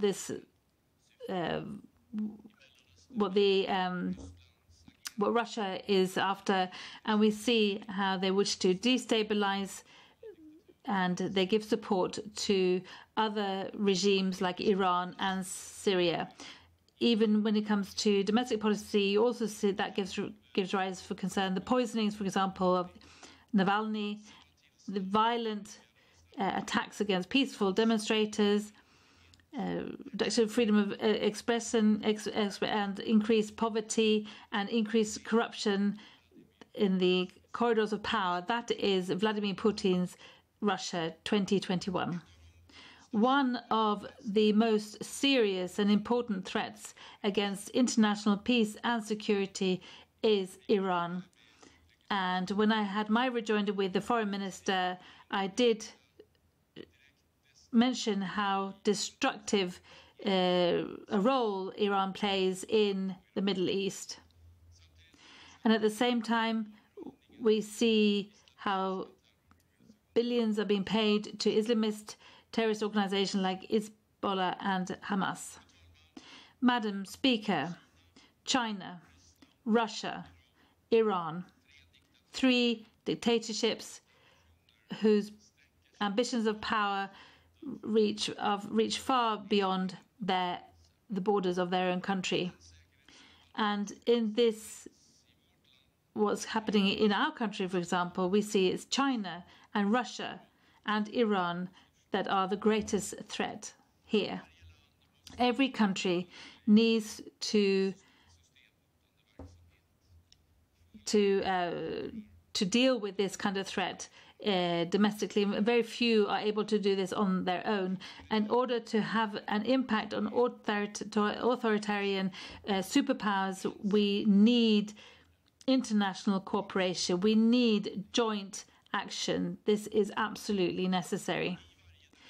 In every democracy, freedom to have a religion is very important, and of 2.3 billion Christians in the world, 500 million of them are not able to see their religion openly. Even if this is not mentioned in the statement for foreign policy by the government, the group of Christians, this group is the most persecuted in the world, and the situation has become worse in the last in the last year during the pandemic. In the Middle East in 2014, we saw how the persecution of religious minorities became a huge. We saw this in many parts of the world, and the government haven't recognized this situation. The government chooses also not to recognize Seifo, the Armenian genocide in 1914, despite the promise from Stefan Löfven to do so. Now, Madam Speaker, this is to not to support the weakest and the poorest. It's to do with human values and humanitarian values, the values that should be our shining light for Swedish foreign policy. Thank you, Madam Speaker. Ann Linde, Foreign Minister from the Social Democrats, has requested rejoined it, and Kerstin Lundgren from the Centre Party and Håkan Svelling from the Left Party. So let's start with Ann Linde, please.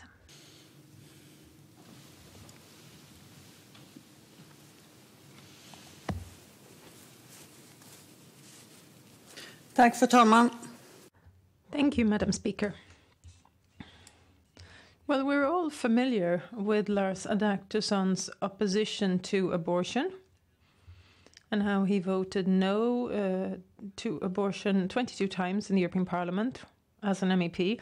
And so I ask, therefore, what does Lars Adaktusson think about the further restrictions on abortion rights in some EU countries, such as Poland, who have now voted to adopt abortion rights, making it virtually, literally impossible to obtain an abortion?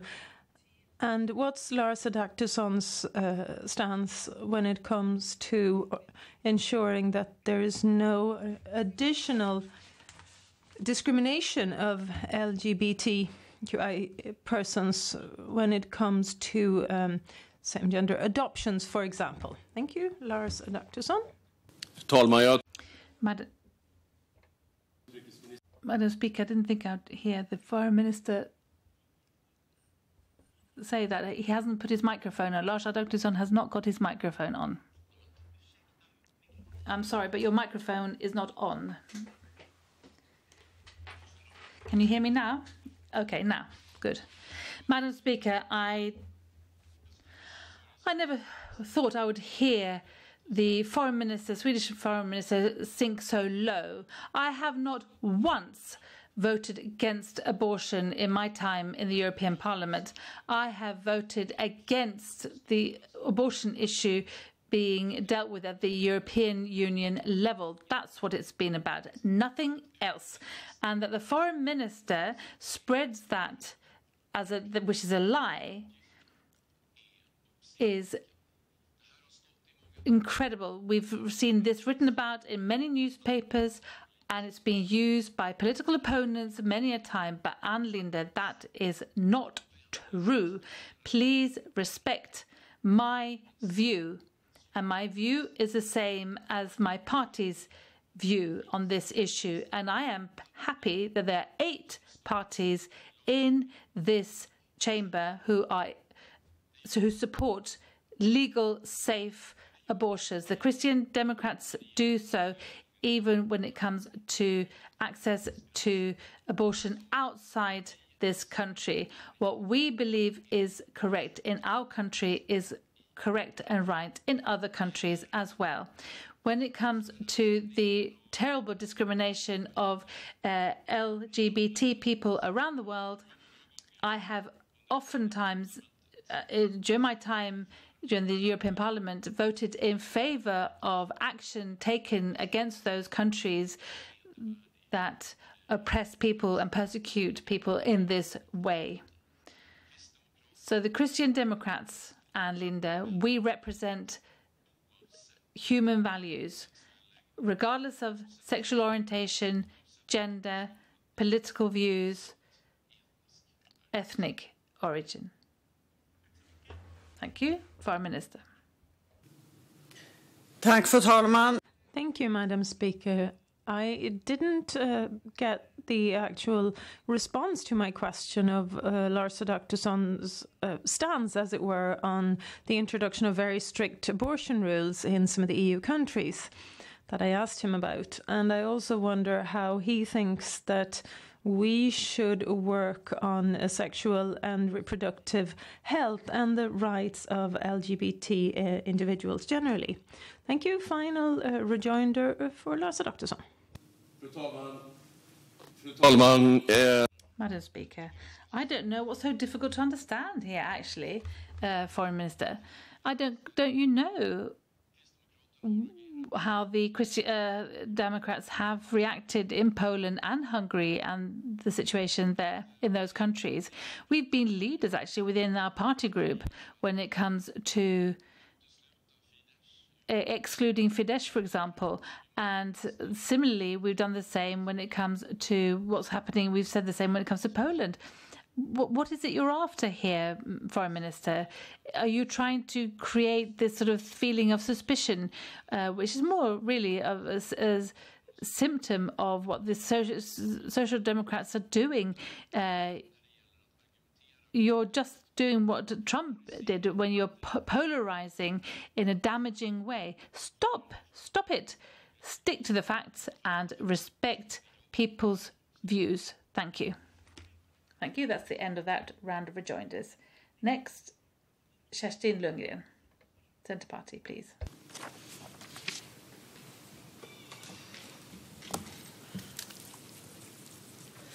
Tack, fru talman. Thank you, Madam Speaker.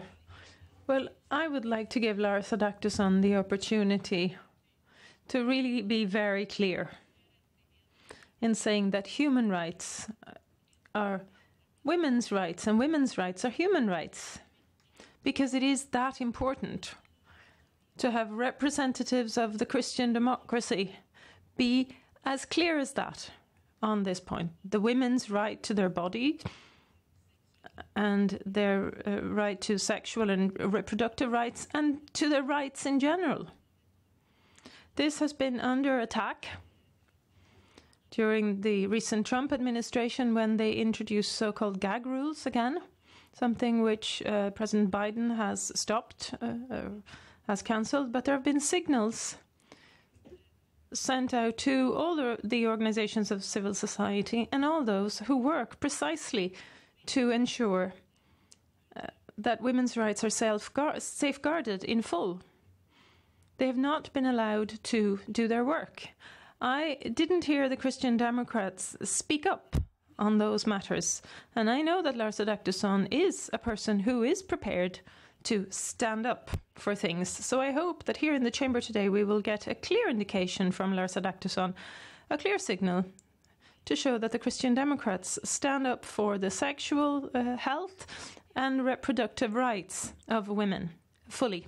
Thank you, Madam Speaker. Thank you, Lars Adaktusson of the Christian Democrats.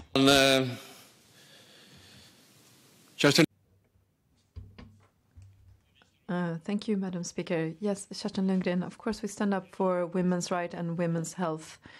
We have 8 parties in the parliament who do that. Why do you pose this question to me specifically? Of course we stand up for these rights.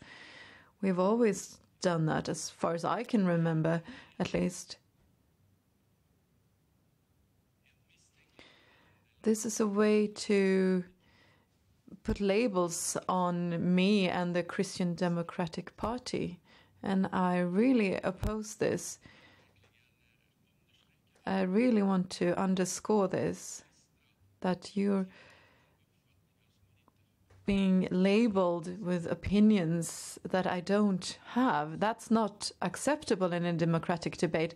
Listen to what I'm saying and listen to what the party is saying, and stop labeling me and my party with opinions that we don't have. We don't have any type of proposals to limit women's rights or freedoms or their right to the body. There are no such proposals. Not with the Christian Democratic Party or the Parliamentary Commission here in this building, and no other parties have put forward any such proposals either. So why should I answer to this?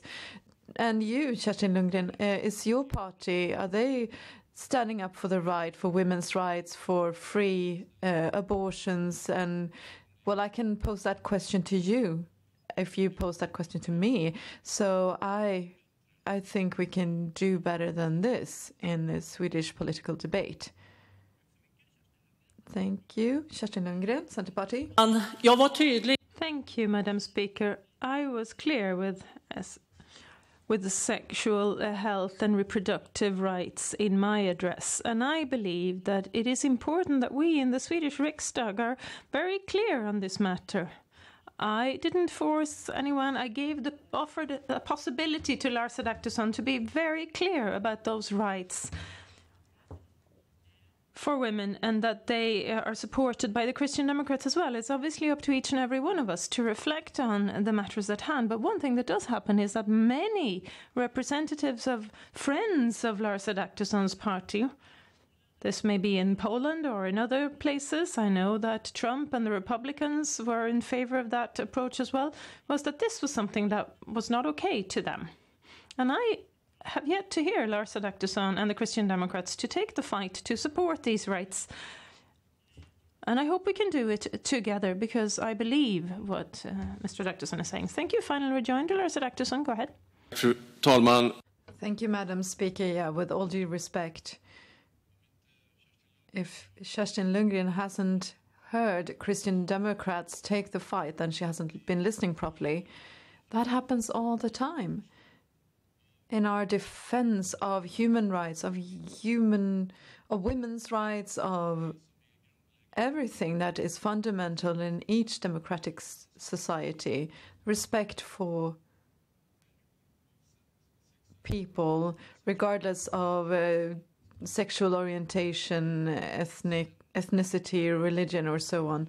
It's a continuous fight, and we're always on the barricades for this. And that, of course, includes the issues regarding women's rights. I am surprised, Kerstin Lundgren, that I am being questioned about this, because you are questioning me when you, as a representative of the Centre Party, poses these questions. Thank you. That was the final round of rejoinders, and we go back to the speakers list. And the next speaker is Fredrik Malm of the Liberal Party. Please go ahead.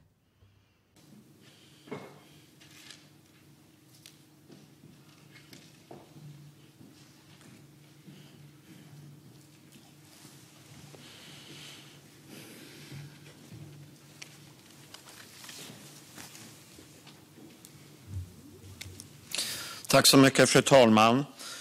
Världen befinner sig... Thank you, Madam Speaker. The world is now in a critical situation. There is every reason to be concerned about how the democratic institutions are being undermined and under attack, and in some places actually being disassembled around the world. Hundreds and millions of people are now facing starvation and famine. Millions of people have been displaced due to conflict and war and climate changes. But still, the future doesn't look completely dark. We can affect our future.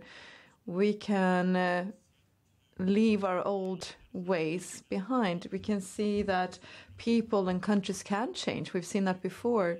And what we choose to replace this pandemic with, or what we choose to do with our societies when we get out of this horrible pandemic that we're now being plagued by, what we then choose to do, that of course will also have far-reaching consequences for our societies. And Madam Speaker, this is regarding climate, but also security policy and democracy. Sweden is a small country, but we still have a comparably large influence in the world.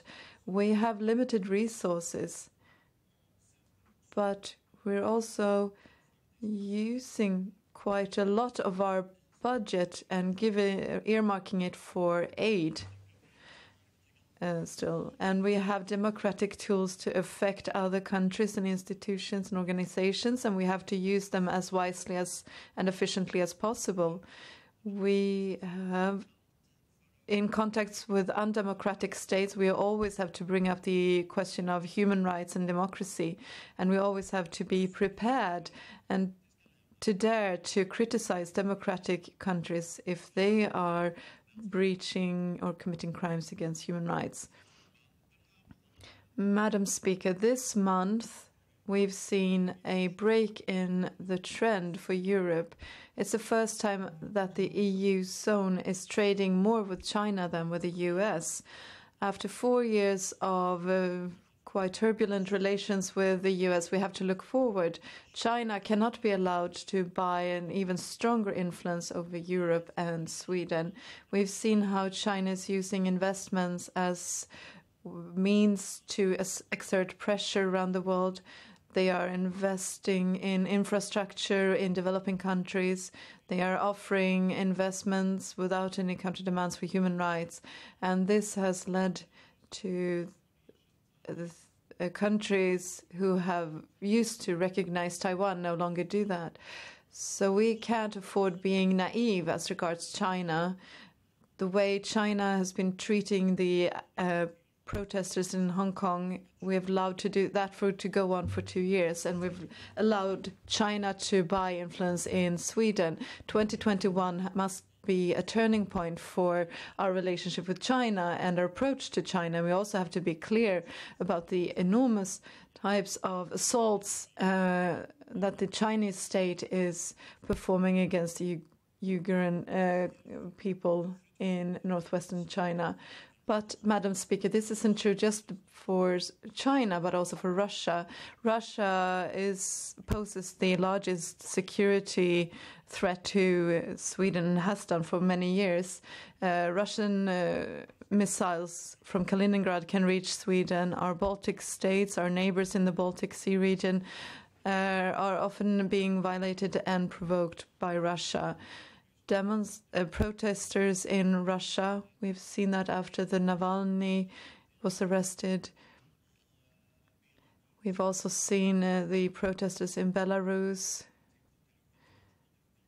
the regime which is close to the Putin regime. These assaults and attacks on the protesters is demonstrating the brutality of these regimes, but also shows that many parts of the population in Russia and Belarus are now sick of this authoritarian rule. Maybe it's too soon to say that these regimes are now starting to tremble, but might be soon. Sweden has to be on the side of the democratic movement here, and we have to be on the side of democracy in the Baltic states, and of course also in Ukraine. Madam Speaker, the environment and the climate is in danger for us and our planet. We have to really act now. Due to a lack of emissions, the growth has receded in the world, and now we see the pandemic. After the pandemic, we see an opportunity to act more eco-friendly. through European investment in green technology and infrastructure, we combine growth with sustainable future. And we also have to be able to convince other countries to do the same.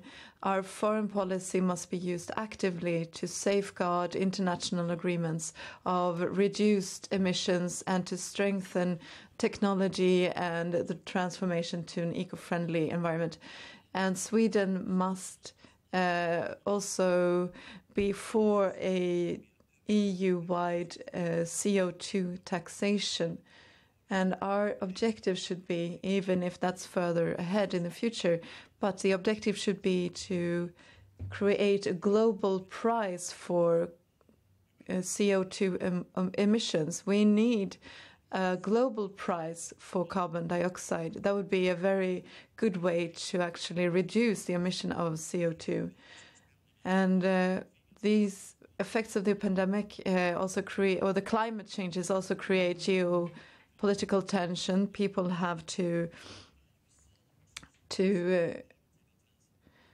move and in order to survive. And of course, the climate issue is also part of democracy. If we have a more fossil-free energy, that also reduces our dependency on oil and gas, which are often imported from undemocratic states, which are quite rough.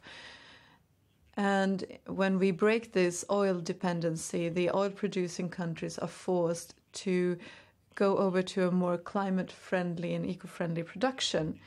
It's important that we can see the future in an optimistic way, despite all of the tragedies that we've seen. And I'd just like to conclude the dissidents in the prison in Havana doesn't have any freedom, but we do. Our forests, our seas, our animals, they can't vote, but we can. And the refugees on the Horn of Africa who are now stuck in refugee camps in Kenya don't have any financial means, but we do. So we have a responsibility in a well-functioning democratic society like Sweden. We have to stand up for the climate and people in the world. Thank you. Thank you. And now Foreign Minister Ann Linde would like to make a rejoinder. Please go ahead. You have the floor.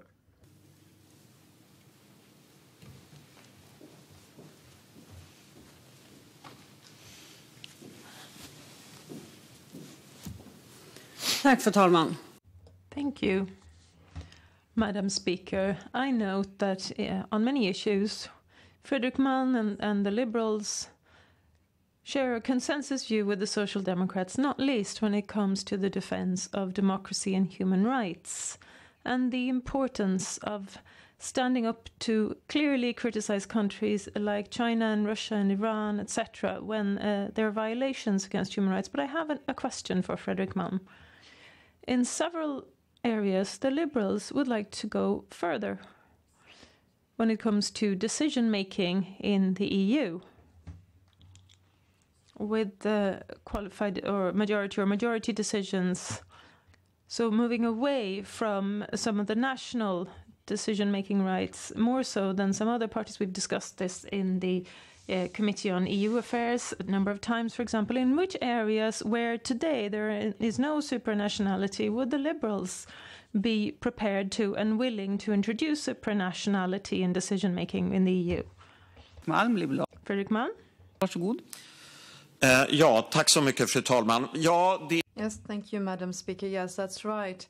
We on the Liberal Party side, we want to have a deeper European cooperation, perhaps more than the other 7 parties in the Parliament want. We have a number of arguments for doing this that I find are quite important. The first one is that we see so many great challenges that the EU now has to be able to face and manage. We have gone through a major financial crisis 10 years ago. We saw the migration crisis 5 years ago, and we have now the ongoing climate crisis. And of course, there can be new crises ahead.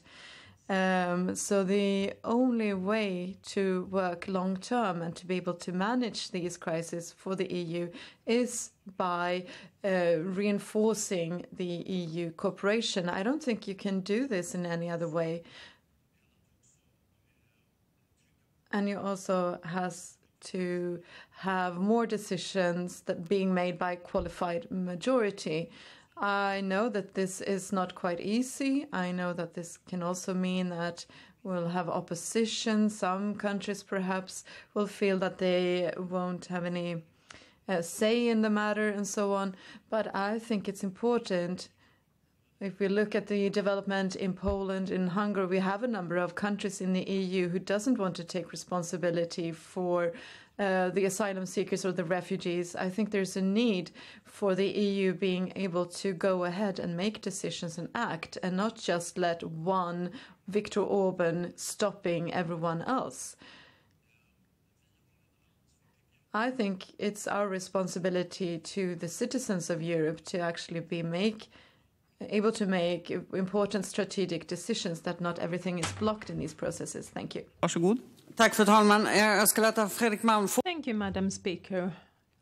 I would like Fredrik Malm to continue along those lines. We draw a red line when it comes to security and defense policies. It's at the point of a a common defense. That's not something we're in favor of. Some countries are talking about it when they discuss the so-called strategic compass, etc. So it's very much an active discussion in Europe. What's your view in the Liberal Party? Where is your red line? Would you be prepared to take it as far as, for example, where they've said from the French, for example, to have a more common European defence, for example? Would you be open for that? Yes, thank you very much, Madam Speaker. Well, if we look at the European continent and the EU, and the regions around us, the Middle East, Western Balkans, it's not that long ago we had huge conflicts there, Kosovo, Bosnia-Herzegovina, etc. We had the problems with Russia, and we have pretty fragile states in northern Africa, Libya, which is a complete chaos. And I think that as a European, one has to ask oneself the question, do we really believe that the EU defense, which doesn't exist yet, would it be able to handle this whole all these problems that we face without a very strong transatlantic link to the United States? I don't believe so. As a liberal, I would say that we need NATO cooperation and our relationship with the United States, and we put that first before reacting with some kind of European defence system. But then, of course, we can understand, I mean, it's not a secret here that there might be different views in Paris about this, for example, but that doesn't necessarily mean that Sweden should take that stance. Thank you. That's the end of that rejoinder, and the next address is to be made by Camilla Hansén from the Green Party, please.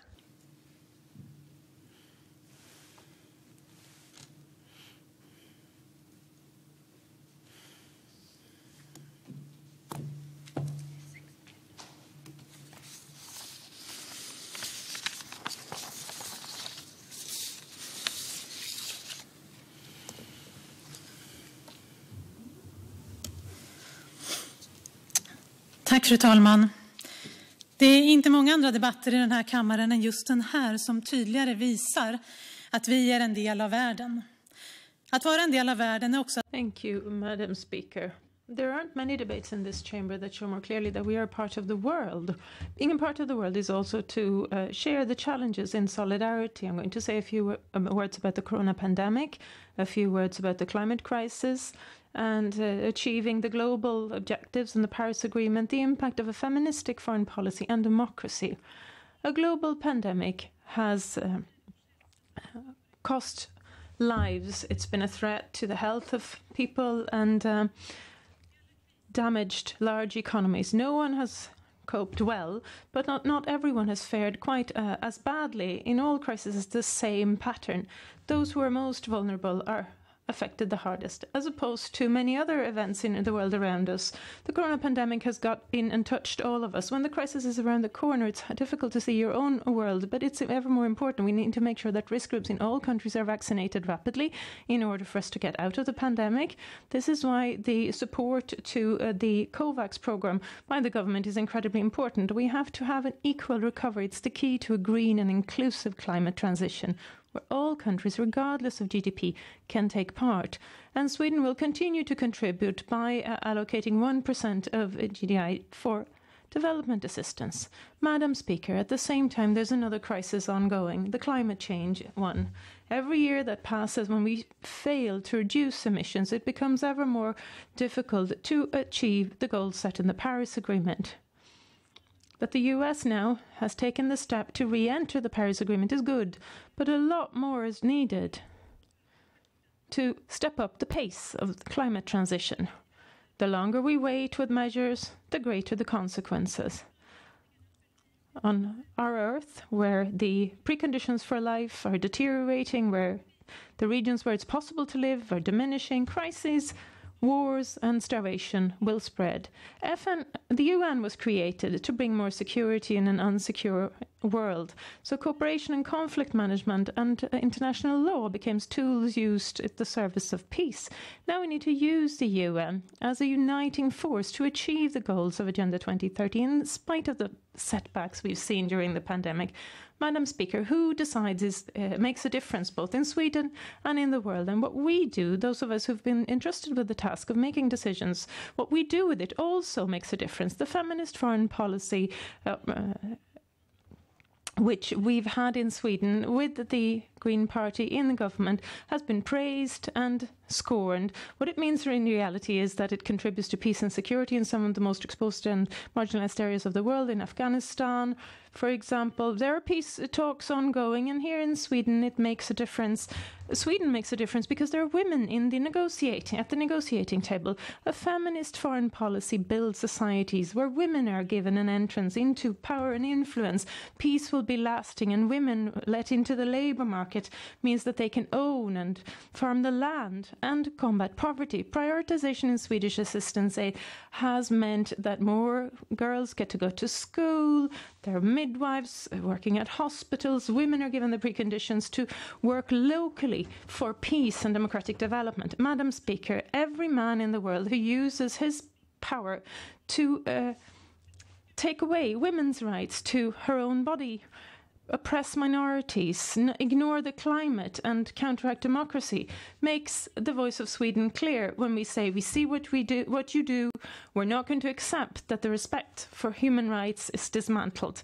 The development we're witnessing today in Hungary and Poland is one of the greatest challenges that the European cooperation has ever been faced with. The EU needs to be a guarantor of the liberties the Union was founded to safeguard, and if we cannot cope with this situation, it's going to be incredibly serious.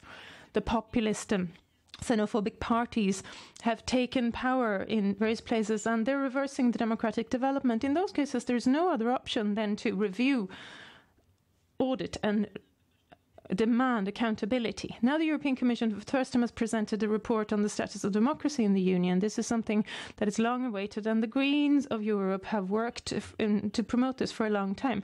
The report is treated in all parliaments in the EU, and it will highlight both shortcomings and gains and progress in the democratic work of EU countries. Free speech is threatened in more countries than ever, Madam Speaker. Journalists, human rights activists and green activists are threatened, apprehended and murdered. Restrictions of democratic and human rights have increased during this pandemic year, and governments in several countries are using the pandemic as an opportunity to oppress and silence those who think differently. Sweden cannot silently just watch this happening. We cannot accept cases like Gui Minhai and Dawit Isaak Minhali. We cannot silently accept threats and murder in countries like Sri Lanka, South Sudan, Brazil and Egypt. We cannot in silence accept the military junta's power takeover in Myanmar and the Chinese oppression in Hong Kong. Sweden should be a voice for democracy, for freedom of speech and for every person's and for the respect of every person's freedom and rights. Madam Speaker, I've said a few words about what's important to us in the Green Party in foreign policy. What we need to do is always stand up for the global goals and the Paris Agreement, the Swedish development assistance, the impact of feministic foreign policy and democracy. Thank you. Thank you very much. And Minister of Foreign Affairs Ann Linde from Social Democrats, Hans Wallmark of the Moderate Party, Marcus Wiechel of the Sweden Democrats and Håkan Fenneling of the Left Party have asked for genders. Starting with the Minister for Foreign Affairs, you have the floor. Talman. Thank you, Madam Speaker. Well, not that long ago, with some EU ministers, I had a very interesting conversation with John Kerry, the Special Envoy for Environmental Issues, and with a seat on the Security Council, i.e. where they discuss climate and security challenges at the top level. And I'm wondering how the Green Party, what's your view, is that link that perhaps is not a terribly traditional environmental climate issue, but the link between security policy and climate and environmental issues. Miljöpartiet, varsågod. Tack, fru talman. Tack för frågan. Thank you, Madam Speaker, and thank you for your question. And stopping the climate change is security policy. We see that the climate change is the basis of wars and conflicts around the world. To make that connection is quite natural to the Green Party. Thank you. And then Foreign Minister Ann Linde, please. Thank you, Madam Speaker. Then I also have to ask you the question. Isabella Lövin, she was amazing when it came to sea issues, and in climate negotiations at the United Nations. And now she is no longer your spokesperson. So how is the Green Party going to discuss these matters about the sea, the oceans and that environment, the coastal environment, and how we can perhaps make some kind of progress there at the global level, please? Tack, fru talman. Thank you, Madam Speaker. Thank you for the question, Foreign Minister. And this is my first day here as this foreign policy spokesperson, so I don't know all of the details, but I know that Isabella Lövin's has made a great impression around the world when it comes to the Green Party, and the seas will always be a very important question for the Green Party. Thank you, and that was the end of that rejoinder, and now we have Hans Wallmark from the Moderate Party. Please, you have the floor.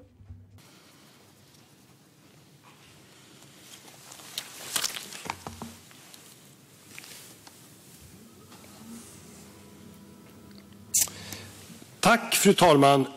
Jag förstår. Thank you, Madam Speaker. I understand that we have to welcome Camilla Hansen as the new Foreign Affairs spokesperson for the Green Party. Welcome. Now, a couple of things. I still have to ask, I mean, it's your first day on the job, but I still have to ask this question. I mean, the Green Party is one of the two government parties, so you have to respect that.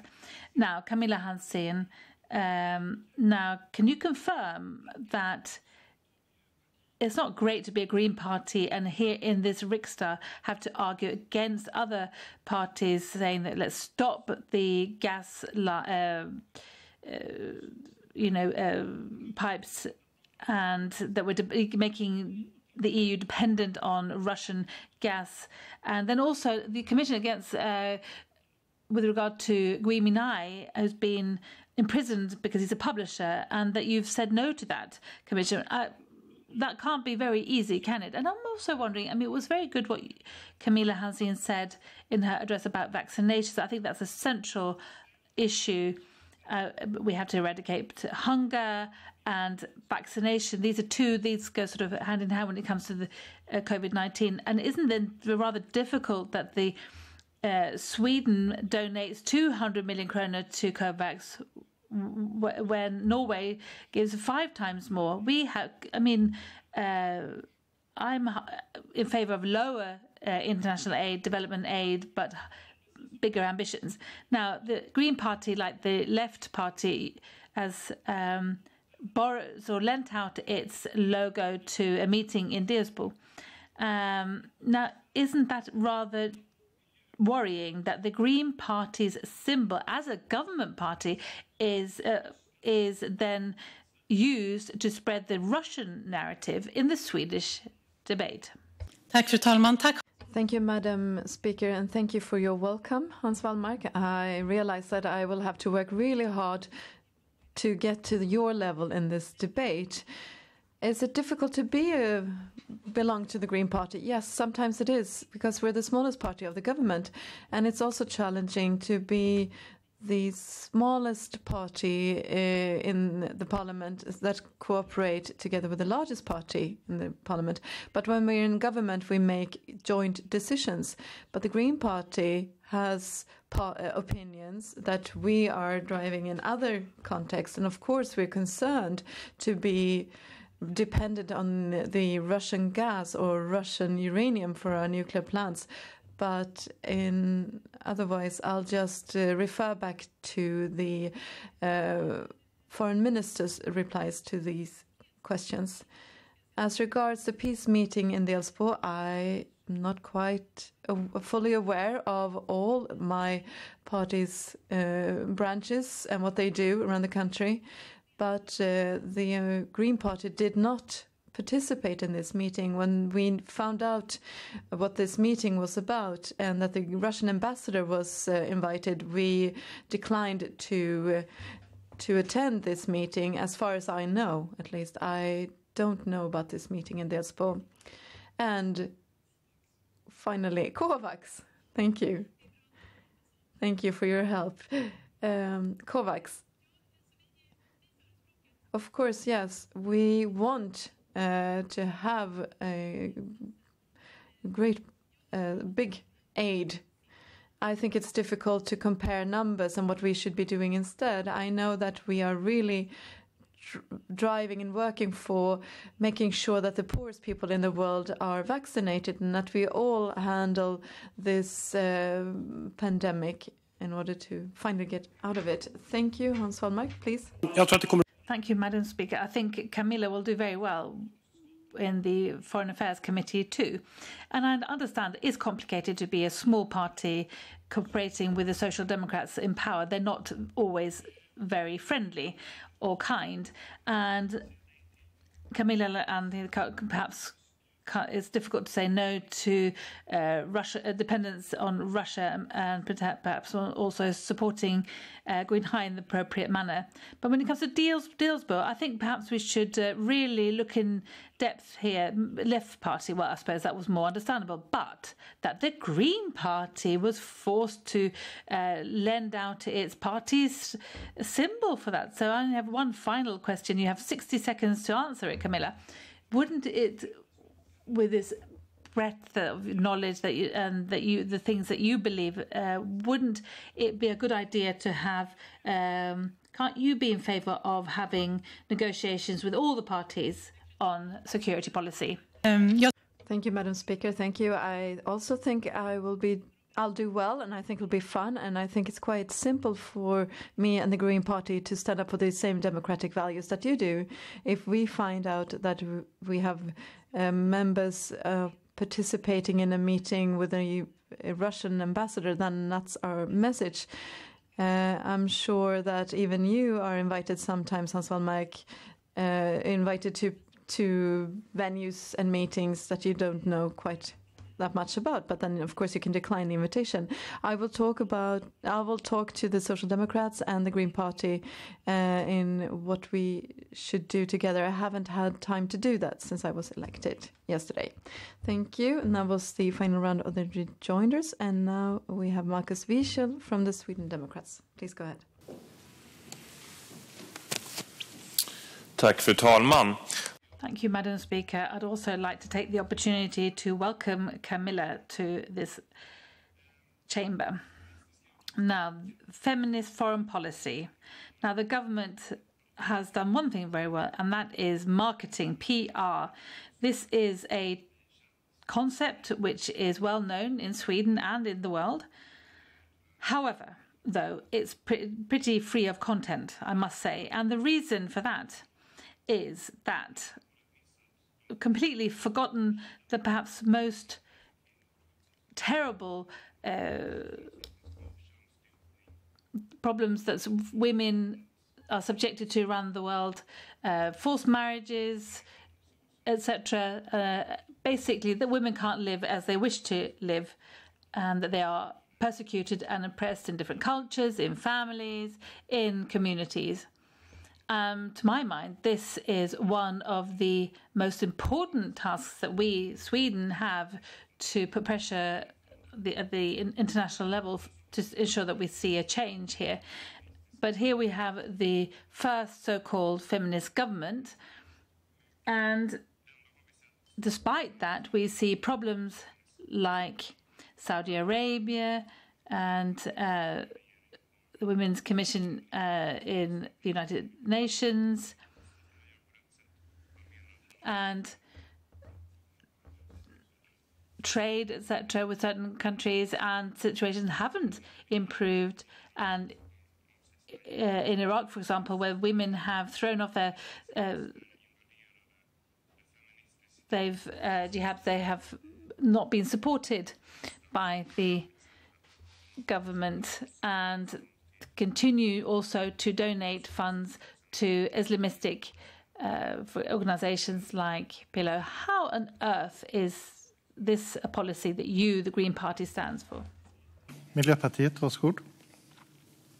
Tack, herr talman. Thank you, Mr. Speaker.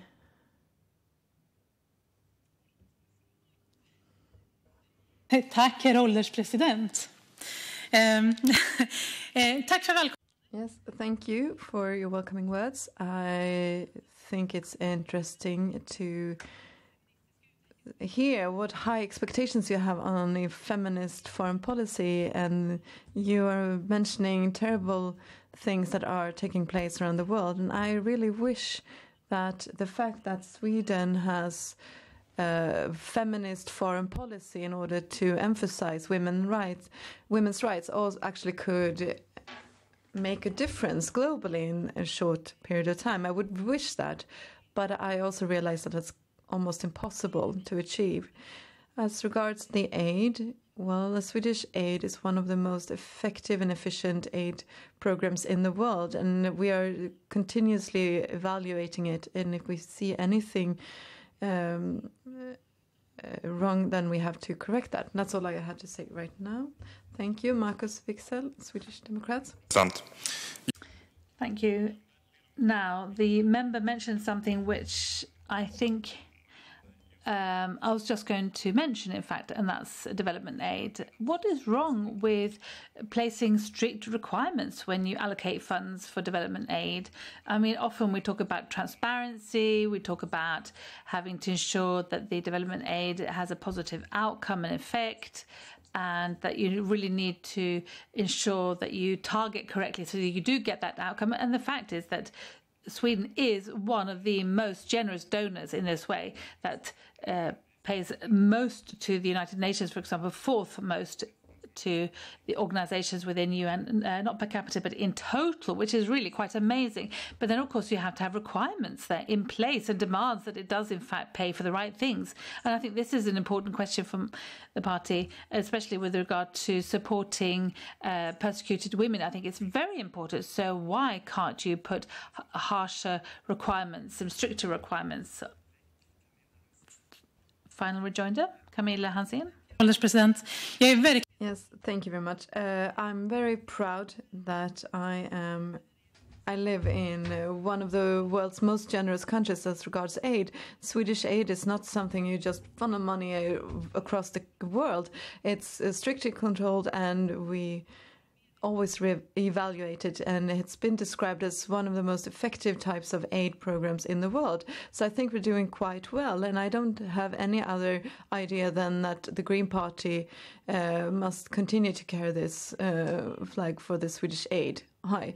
I think it's being part of a solidaric world where we support democracy and development around the world. It's good that democracy is growing, and that's also good for Sweden. Thank you. Right, then the next rejoiner is for the Håkan Svenneling from the Left Party. Please go ahead. Herr ålderspresident, även Now, I'd also like to welcome Camilla Hansen, welcome you to the Committee of Foreign Affairs. And once we have physical meetings again, we sit next to each other, just so that you know. I just have a couple of questions I'd like to ask you, the Green Party. The Green Party is a government party, and you make collective agreements in unity regardless. And in June 2019, the government, the Social Democrats and the Green Party said that would not sign the United Nations agreement. And it was the first time that we didn't sign a new convention that came into effect in January this year. And despite the government's position here, where the Green Party that you voted against conclusion, then you said that you are in favour of the convention, which is good. But how does that go hand in hand? You vote against it in the government and here in the Riksdag, but then you're in favour of it. So that's a bit strange. But then you recently changed Minister for Development Aid, and one of the questions to deal with was why is Sweden against South Africa and India producing cheaper vaccines? And it was very clear in that interview that the Green Party does not want to take responsibility for Sweden's and the EU's rather strange line here. So why is that the case? And my last question then is with regard to international efforts. No government since Tage Erlander have sent so few UN staff out into the world. And so what's your view, the Green Party, on this? And how is that, as when you have a UN-friendly government that you don't support the military efforts and civilian efforts of the UN more? Thank you. Tack, herr ålderspresident. Thank you, Chairman by seniority. Thank you for the welcoming words. I'll be enjoying sitting next to you.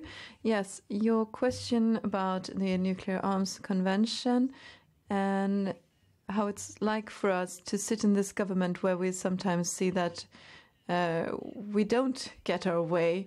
Well, of course, we can't always get our way. That would be quite strange if a party that only has 4% of the voters can actually decide over the largest party of the Riksdag. But now the convention has entered into force, and Sweden is participating with observers. As regards vaccines, I don't know the details. I don't know the specifics regarding the pharmaceutical companies. But what we want and what our starting point is to make sure that as many people as possible are inoculated as fast as possible. We have to inoculate people around the world. We can't be protected from this disease until everybody has received a vaccine. And then you had a third question as well. Right, yes, military operations and missions. I'm going to have to get back to you with details regarding that. Thank you very much. Thank you. And then Håkan Svenneling, Left Party. Yes. Thank you very much, Camilla, for those answers. I understand that it's very difficult to read up on the subjects so quickly, and things happen very quickly. And I hope that the Green Party is going to be tough and really stand up for their views when it comes to the climate, but also the peace movement. And I think it's important that you do put pressure on the government here, or within the government. And the foreign minister said that it's very good that about being observers, sent the letter to the United Nations. I think that's very positive, and it's good to be at the forefront as a country. And it's also good that you're in favour of vaccinations, that the whole country needs to be protected. It's very easy for there to become nationalist protectionism in these questions. And of course, it's so important because development aid workers and medical staff around the world need to be vaccinated to be able to help their populations. Thank you. That was rejoinder from Camilla Hansen. Svenneling, Yes, thank you, Chairman by seniority, and thank you, Håkan Svenneling. I have lots more to learn, of course. The Green Party's founding value, we have the climate movement, women's movement, peace movement, and we stand up for our values, and like solidarity with the animals of the world, people of the world, and it's also this world that we have to take care of to make sure that coming generations can live here safely. Thank you very much. Debattregler för den återstående delen av utrikespolitisk debatt. Efter den inledande debatten. So this is the end of the first debate. And that's also when the interpreters leave. Thank you. Ledamöter och statsråd som finns i kammaren kan begära replik även om de inte har hållit huvudanförande eller ens står på talarlistan. En talare kan få ordet 2 gånger i ett replikskifte och varje replik får omfatta högst 1 minut. Ordet går för anförande till Kenneth G. Forslund, Socialdemokraterna. Varsågod.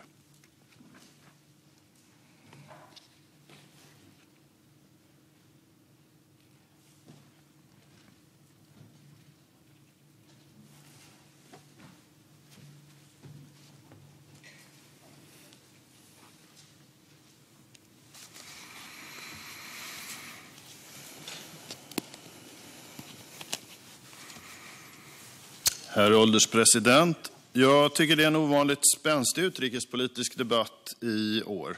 Lite förvånande på ett sätt när det i stort sett allt fokus i samhället ligger på covid-19-pandemin, inte utan anledning. Covid-19 och behovet av global vaccinering har också kommit upp flera gånger här i debatten, så det är inte så att vi på något sätt för en debatt här som är verklighetsfrämmande och i en liten bubbla utan tankar på vad som händer utanför. Väldigt mycket av det som är grunden i svensk utrikes- och säkerhetspolitik finns det en bred politisk enighet om här i Sveriges riksdag. Och jag brukar välkomna det faktumet i olika sammanhang, i presentationer och debatter där jag pekar på det här och det faktumet att det här är en styrka för Sverige och Sveriges säkerhet som ett litet land i en orolig och stormig värld. Men det finns skillnader också. Och det är ganska konstanta skillnader tycks det som. Delvis är det väl så att spänsten i dagens debatt kommer ur det som i ett antal år har varit vattendelaren i svensk utrikes- och säkerhetspolitik. Om Sverige ska gå med i NATO eller inte. Under några korta veckor i slutet av förra året så tog den frågan en delvis ny vändning. På kort tid formades en majoritet här i riksdagen för en så kallad NATO-option. Den ska enligt samma majoritet vara av samma modell som den finska så kallade NATO-optionen. Argumenten hos de partier som bildade majoritet, Moderaterna, Sverigedemokraterna, Centern, Liberalerna och Kristdemokraterna, de varierar något. Och framförallt så finns det 2 olika uppfattningar mellan de här partierna om den ska användas eller inte. Moderaterna, Centern, Liberalerna och Kristdemokraterna vill att Sverige ska gå med i NATO. Sverigedemokraterna vill inte att Sverige ska gå med i NATO. I dagens debatt har framförallt Moderaterna gjort vad de kan för att göra det här till huvudfrågan i debatten. Option eller inte. Men, herr ålderspresident, frågan måste ju vara NATO-medlemskap eller inte. Det här är ju inte vilken kamratförening som helst som vi eventuellt ska gå med i och där vi bara hamnar i glada vänners lag. Det låter ju så enkelt och ytligt många gånger i debatten om vad det är vi ska gå med i. NATO, det är en geopolitisk organisation som från tid till annan i takt med hur världen utvecklas tvingas att leta efter sin uppgift och i någon mån också återuppfinna sig själv. NATO är inte EU. NATO är en organisation som inte har krav på sina medlemsstater att vara demokratier. Och det är därför som ett land som Turkiet hittas i medlemslistan och Turkiets agerande är ett uppenbart problem, inte bara för länder som funderar på att söka medlemskap i NATO och funderar över vilket sällskap som man kan tänkas hamna i. Turkiet